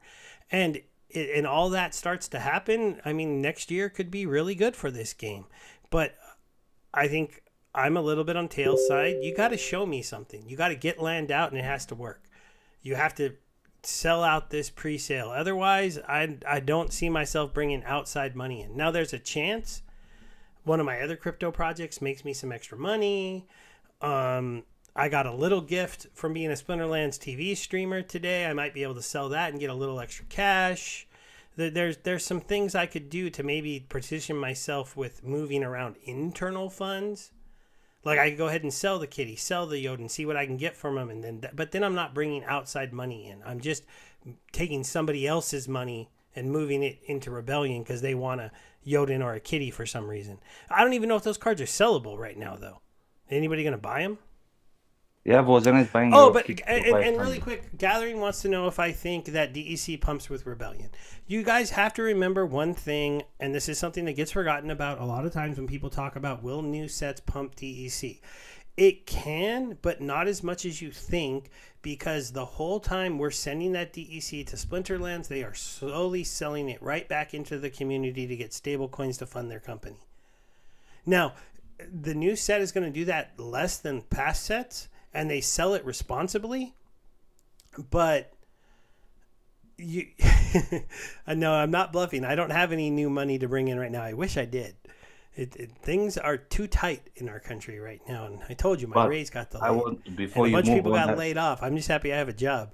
Yeah, before you move on, I need to say that because like you okay. Yeah. But yeah, just Gathering wants to know if I think DEC will pump a lot. I mean, do I think it'll go up? Sure. People are going to be buying it to buy packs. But as we give it to the company, they have to sell it back to us. They when they show us our books, they never have a lot of DEC on hand because they sell it off as quickly as they can, hopefully as responsibly as they can. So it's not necessarily, but half of it goes to the DAO this time. Yeah, so that's we key, do so- have a friendly whale there. What? No, I think that's key this time versus Chaos Legion is Yeah. 50% of the DEC is going to get locked up in the DAO and it's not going to be immediately dumped on the market. So it's almost like land staking coming, the same kind of effect happening with the Rebellion portion of the proceeds for the DAO. So See, all these guys that want to who are positive that I'm going to start buying a lot of PAX tails, they should probably start sending me some money, huh? That'll get me to do it. well, I mean, there's probably a lot of people in the community that owe you, so you might do quite well with a GoFundMe right now. The word. I What? want the word. Go ahead, sir. Yes. So use TV, and I mean it might be partially for Tails as well, but I'm just focusing on you because like you're my stream partner. So nobody has to show you or convince you anything. I'm just trying to do you a favor. I mean, we don't have to. You go your way either. I mean, whatever you decide you do, but it's not like somebody has to. You know, if we're doing it, it's not because you're 1,100 bucks or like 1,100 bucks or however many you're going to buy will move the needle that much. But we just don't want you to lose on it, man. We're your friends and we're trying to help you make the right decision. That's about it. It's not about convincing, man. I get what you're saying. I get what they're saying too. I just don't think it. The structure of this sale, guys, because it's 10 million packs. I don't think you're missing out on that much if you don't go the route of the pre-sale. The two airdrop cards are nice. They don't. I wouldn't argue they're meta changing yet. This guy is very interesting. As kind of a delay, I've heard people say that he's a Bakshira for any team, right? Is kind of the comparison he's getting with maybe a better skill set than Bakshira. I have to admit this immunity is awesome because if you're going to have a front row tank that you can always heal, that is very good. So there's definitely some interesting stuff, but the only thing you miss from going into the pre-sale, if you're only going in meagerly, like I was only going in my mind, 1,000 packs is pretty meager when you need 1,300. When I'm a champion level player today, right? So I need 3,500 if I was being serious. So my number's even kind of low. It's only a third of that, not even a third of that. You don't So need them from day one though. exactly, but I also don't need them on pre-sale. I could just start getting them as the year progresses. Oh yeah, but just on pre-sale you're getting some extras with deal, which anyways the amount like the packs that you need to buy would be the same, the price will be the same, but you won't be Yeah, having but you get you do get kick. these. So I can make an argument. Yeah, even if I wasn't going to get a, that's why I'll probably buy some. I don't know if 500, you think is the minimum I'll do? That's interesting. Because I do believe in them enough to want to support the pre-sale because I do think it's such a major thing for the company. I really think they need to sell this out. It's the next meaningful discount after 100 bucks, and I don't think you go with 100 bucks. So that's why I think you go with at least 500. That's my prediction. I like to open 200s at a time. So whatever I end up doing, if I do go pack wise, it'll be at least to be able to do multiples of 200 openings because that's been my best luck at getting gold foil legendaries. More than 600. That's okay. 1,000. Well, And they give you or the reason why the I said 1,000 1100 originally is because it's 1,000. because that was to get 11 copies of the legendary card. But that's it'll also be, you know what? I'll tell you if someone buys this from me, then I'll buy 1100 packs. well, I mean, It's for sale for 3 ETH. There's somebody currently offering $1,300 on it. So that's the decision maker, guys. Will somebody buy the silly wheat stand for a gala game? I doubt it. For I guess a question, Steve, not to totally sidetrack this, but I heard Townstar was rebranding and going through a lot of change. Have you? Yeah, I didn't pay attention to it because I got hacked of all my other Townstar NFTs, but that one. Oh, okay. Yeah, that was when I clicked on that stupid BitBoy thing, and then BitBoy lost his company. So now my hopes of him. He said he was going to do something for the people that got hacked, but he lost his company. So yeah, I think he's got bigger problems. Yeah, right he's now, got bigger problems than paying us back the thing. So that's why I'm trying to. Luckily, the guy who hacked me, that other NFT was so rare that there were none on the market, so he didn't know it was worth anything, so he didn't take it. Oh, that's good stuff. Yeah, that was pretty funny because literally I'm the only person trying to sell that right now. There's only, I think, like 12 of them or something. So the only question is like, that's why I put it up for sale. I'm like, maybe the rebranded game, it made somebody offer $1,300 on it, 100,000 Gala tokens, which honestly I might take if nobody picks it up for 3 ETH. I put it up for 3 ETH to see if anybody wanted it. 1,300 is quite a few bucks. So yeah, that would be but I would want what I don't want to do is spend all my land DEC. I already dipped into my land DEC. You might see I'm down to 4.7 when I was at 5.2 for some Riftwatcher packs to get a few more of those. So I have 184 of these now. I have one. And it got me to where I'll get one more immortality. No, what is it? Immolation? Simulation there. Yeah, so I'm going to get one more of those in the airdrop. And I did that because I do feel Riftwatcher packs, unlike Chaos Legion packs, have a chance of going over their mint cost. These 450 packs, I have no idea what I'm going to do with these. I'm just going to look at them, I guess. So I guess if Splinterlands starts getting more popular when the new players get here, if we do get an influx of new people, maybe they'll enjoy winning a Chaos pack because they don't have the cards because they're buying Rebellion ones. I don't know. Look what they did for me, guys. They took away the page that used to make me so upset that I only got one Nightmare pack. That's the one update they did for me recently, that they took the burn page off of the first page for the shop. So thanks you teams. I was complaining about that.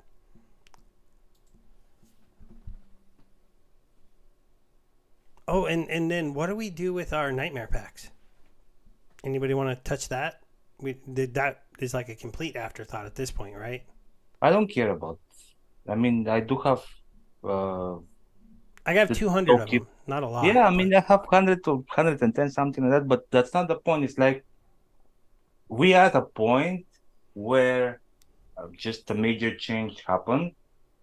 Uh, a new head of things moving forwards was elected. So far, I am seeing only positives. So I have always been looking at the big picture. I was always looking at it as a marathon. So I'm whenever whatever happens, I'm adjusting and moving on. As long as I have all the trust that the current leadership will execute,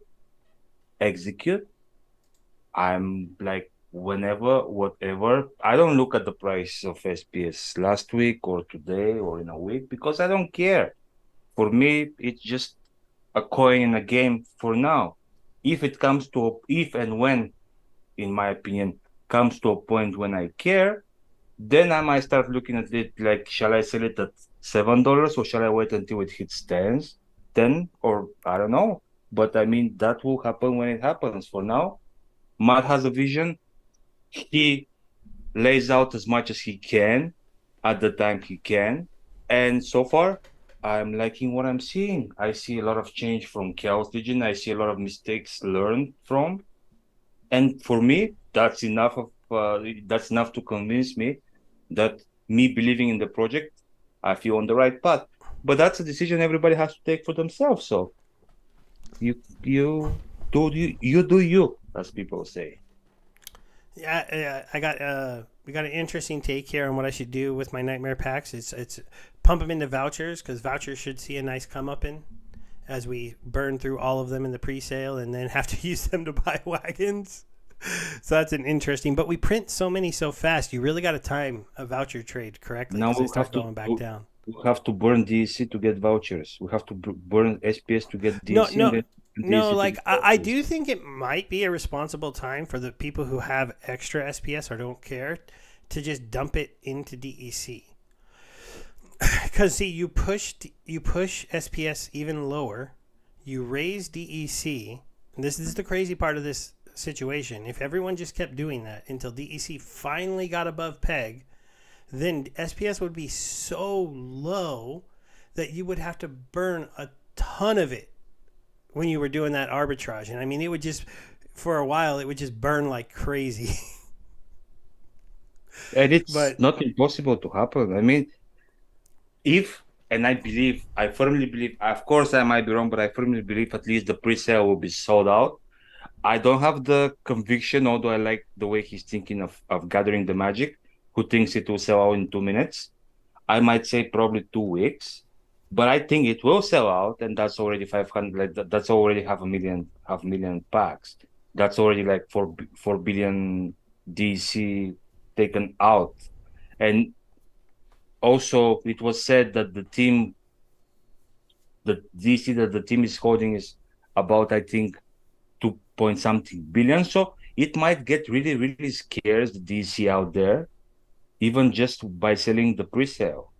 And who's not to say that the traction won't keep on in the regular sale? I mean, if people are seeing that pre-sale is selling out for 2 weeks and then for 2 weeks there are literally no packs to sell, maybe they'll be like, oh yeah, now we're selling again, let's go.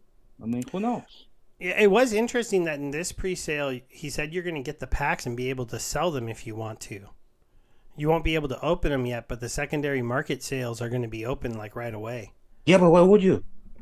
Well, what if they're going for like I don't know? What if some weird person is willing to pay for them like Oh, why extra? would he? I There's don't know, well, but it makes no sense because that's exactly dude. what they People changed. were buying DEC at 10x peg. But Don't but tell me regardless, silly things don't happen. well, And no, Tails is but boycotting the end of the show. but it has to be, Just it has joking. He to make probably had to some do something. sense, man. Like before I get it, there was some sense. Like whatever it is, you flipping for airdrop points or whatever it is. But now it's like they can buy it at this price from the market. Why would they buy it from the secondary market at the same price? Just makes no sense. Yeah, and to gather in the magic, Or more expensive. Or more he's expensive. mentioning that vouchers would be used on land. Nate let that out on our stream when he was here that they were going to do some stuff within land, like maybe a voucher point. I see Tails is live in the chat, so maybe something happened to his mic or computer. No, No, no, he I didn't want to interrupt your discussion. That's yeah, really he good. got bored So from us Oh, talking. He was like, "Oh, screw you guys! I'll talk with the chat instead." no, I'm doing my part here, trying to keep engaging the audience at the same time you guys are. I'm the same when you guys are yeah. talking. I'm like, "Yeah, you keep on It talking. was I'll it just was just quit tripping me out because slowly." I hadn't heard you for a while, and I had seen you chat like 2 or 3 times. So I'm like, what's going on here? It, Yeah, it, it when has been 2 hours. This is when we usually start wrapping things up. So, is there any like key points, key questions, last discussions? They can go party for a little pooper, while, but is there anything we forgot to talk about? party pooper. It Yeah, I was going wanted so well. to maybe just highlight one of the things that Virus just brought up, which I thought was a very interesting point. And I think we have to go back through the history to do some of this calculation, but it's basically, Virus said that node licenses are selling for basically the equivalent of 380,000 SPS if you wanted to sell yours or to buy one right now. And I know if you think back, Steve, I think, and Baby, when we did the pre-sale or the node sale, there was like 15. Well, I mean, the tranche one, let's say, when tranche one sold out, it was like $1,500 in SPS. I forget what the price point of SPS was at that period. I had to go back and look up the I historical think it was like charts. a between a dime and 20 cents or something like that. Somewhere around there, yeah. I mean, Yeah. when you do that math, I think you can almost make a case if you originally bought with SPS back then that you might be able to sell nodes and make up the Well, difference in I SPS right sold one now. of mine like a month ago, and apparently I was just too early to this math. But I went and looked at the expecting earnings per month for a node, and then multiplied that by how many how many years I would have to run my node to earn as much SPS as I could get if I just sold the thing for Hive and bought SPS, and I would have had to run my node for over 3.5 years. So I'm like, I'll just sell it and take the SPS now. And then Mhm. I staked it, and it just jumped me up like 40,000. It's hard to believe. Is that really right? 380,000 for a node? That doesn't sound right. But let's do the math really quick. I think Vouchers Virus are was saying based on the almost current in-game worse. sales price, the Hive engine price is going to be Oh, less. okay. Well, then But I he's am being a curious to little see bit how tongue much in that cheek equates in to. that.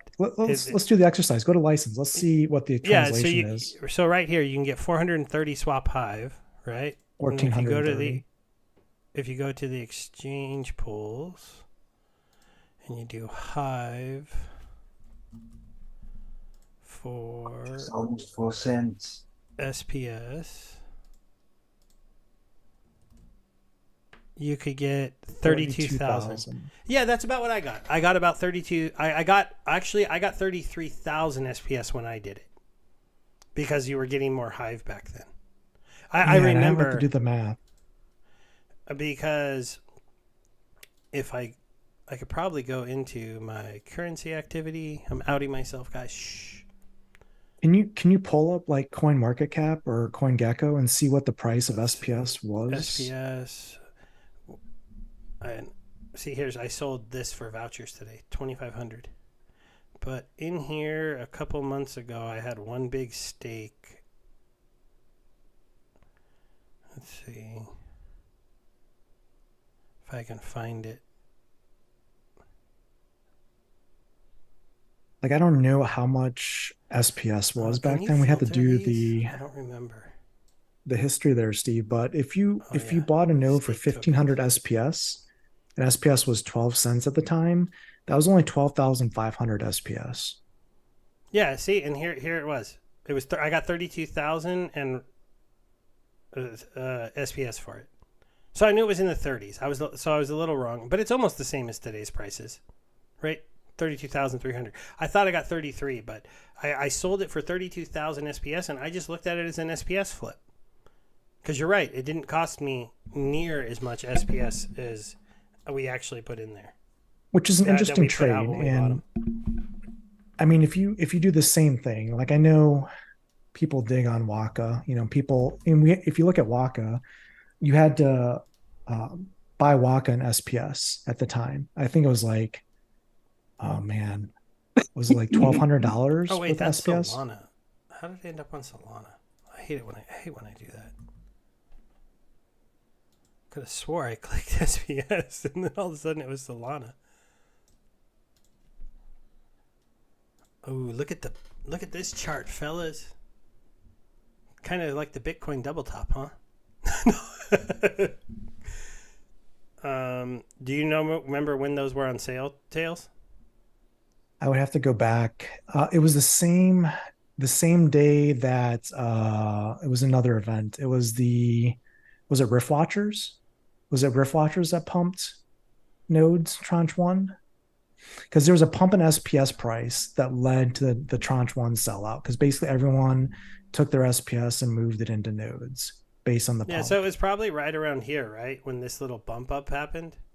I think it was the pre-sale of the Roonies, where was it Rooney? the whitelist spots, and people that could not get their spots were like, oh, might as well constellation price get some notes. Man, I'm still like laughing at myself a little bit that Rondon got me to give away a Rooney.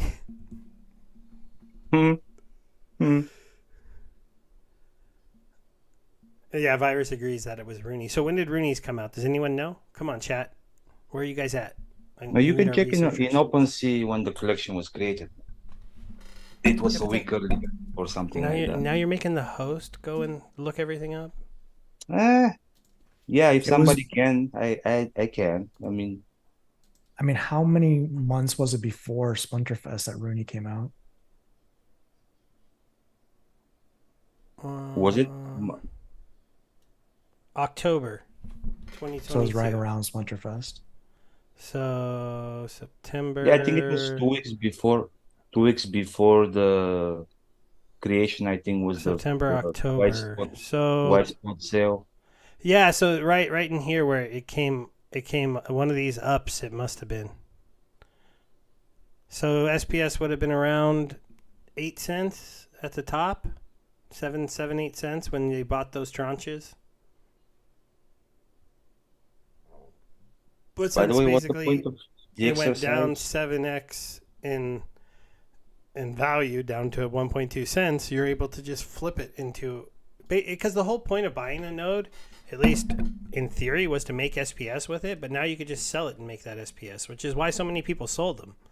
I mean, I still actually have one, and I could make the argument that I should just sell it and get SPS again, because I can get another 30,000 SPS, and if I believe in SPS going up to the numbers I've talked about, it makes a ton of sense. So, and apparently Waka's a great buy, according to Alex and other people. I actually think Waka's a better card than people give him credit for. He definitely has some use cases and some metas, and I think he'll get better when the Untamed cards go away. Because all those 3-cost summoners of Untamed are going to go away, and then he's going to be one of the very few 3-cost summoners in the current Modern.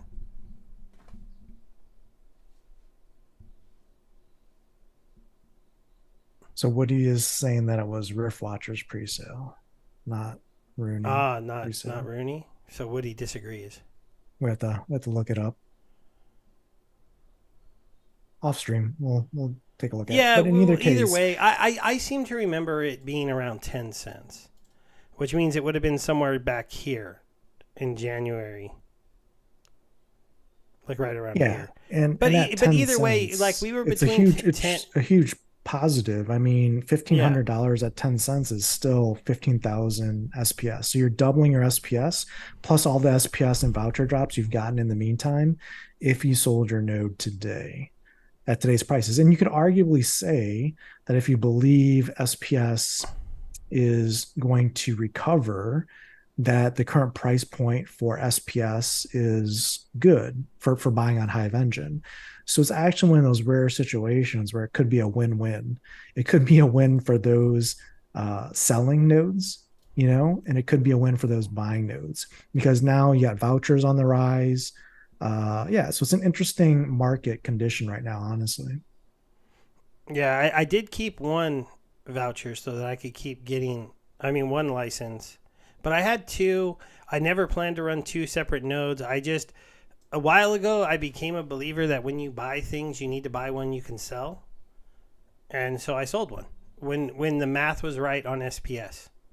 And it was to push me at the time to get ready for the day I did it was the day that we found out that you would need a separate SPS staking pool for the Nightmare Pack game.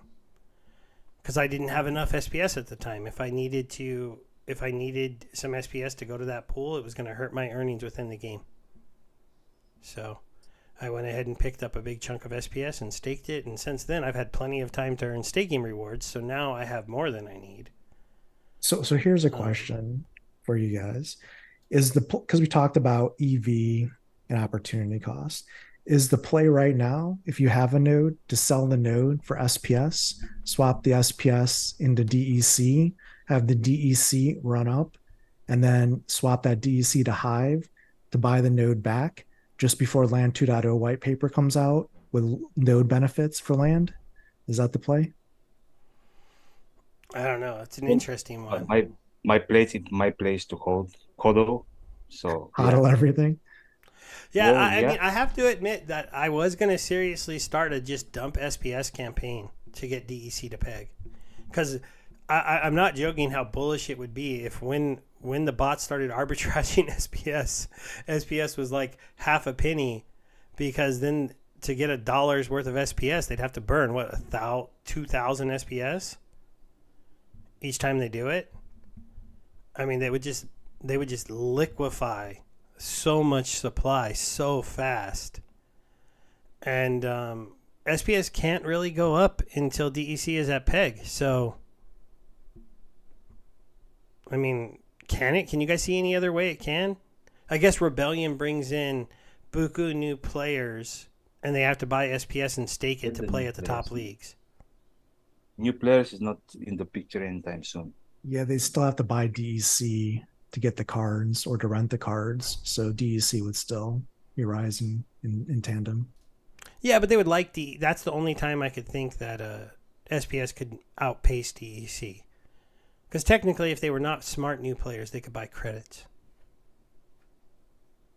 for renting. Actually, for renting, it's fine. For buying packs, it's the only time you're not being smart.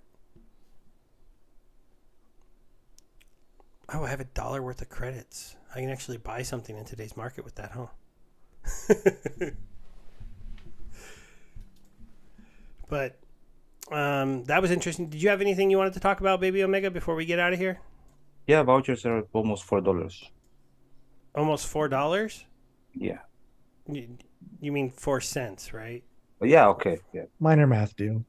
Yeah, a couple I was decimal like, points. I was like, you know what, guys? It turns out I am buying 5,000 packs because I'm going to dump my Sounds like an early build 5,000 of land on the vouchers. map server. That's not correct what you're looking at. Oh, they're off? Tribal dex, it's Oh. 0.0398, so Oh, yeah.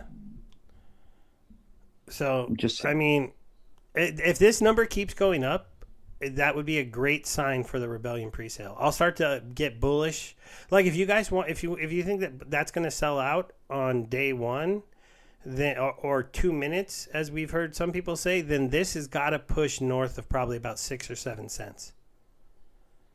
Because you'd have to have a lot of big buyers coming in and buying up these vouchers. It wouldn't have to stay there because there's people who are holding them who would dump as it went up. But Gosker is putting his money where his mouth is. He bought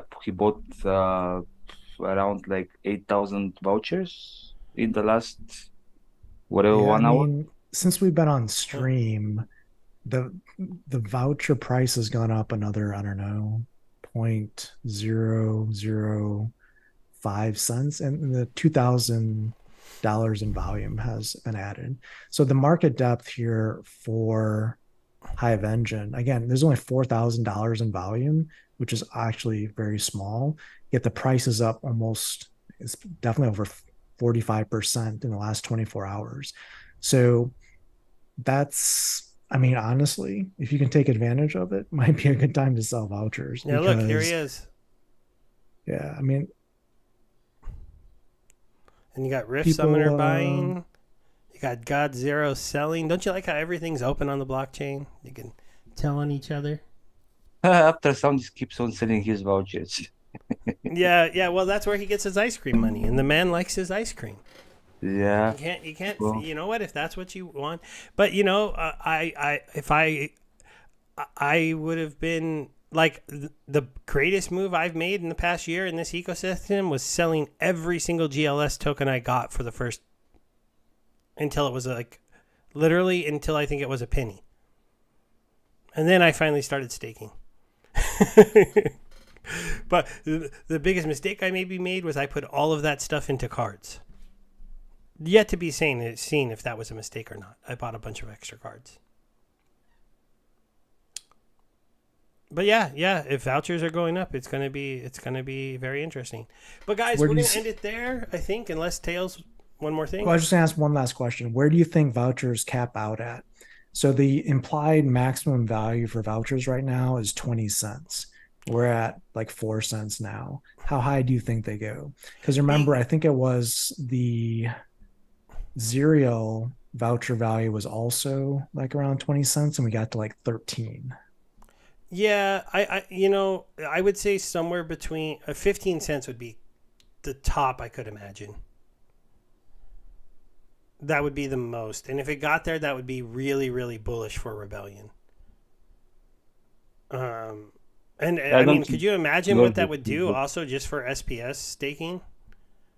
If we could get like a prolonged like if the new voucher price was between 10 cents and 15 cents instead of 3 cents.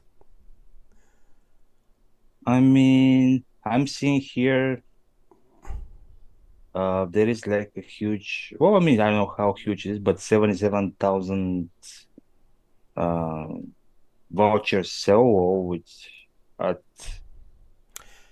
That's nothing though, because to buy 1,000 packs, you need 5,000 vouchers under this new setup. So. I understand, but also you're aware that most of the people that are going to buy that many packs have plenty of notes and have plenty of vouchers already accruing in their account. Not if they're like Aftersound and they've just been dumping them. Oh, he's not a whale, so yeah. I didn't have enough. I don't even sell vouchers, and I was 2,000 short. I had to buy 2,000 vouchers to get the 5,000. I understand, but I'm saying not many people because you're kind of a made whale. Yeah, I'm like a mid-level whale, but but you're a made one. You didn't come as a whale; you become one, and there are a lot of people in the game that are whales, but they obviously they have all the assets that they need most of the time. So I don't know. I'm just thinking that I understand that 70 or 80,000 vouchers is nothing. I'm just not sure how fast it will move because you're aware that at some point where vouchers hit 5-6 cents maybe there will be people on the other side also trying to sell into the hype. So that's true but the only reason I said that number so high is because he said Zerial got us to 13 cents at least at the top, so maybe people were just slow to sell. But my point was it won't stay there because, yeah, you're right. People will come and sell it back down. So yeah.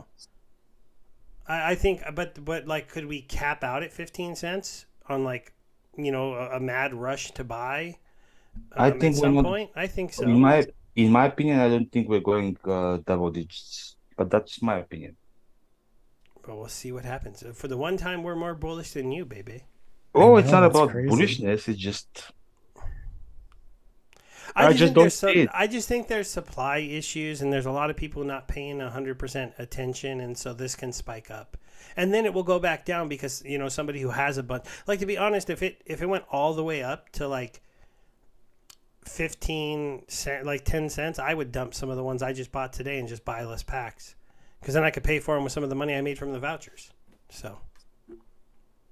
Yeah, that's what I'm saying. Like, a lot of people at the moment are buying vouchers because they're speculating on voucher price increase. So when that actually does happen and the price increase, they'll just push it down because they'll make their profits.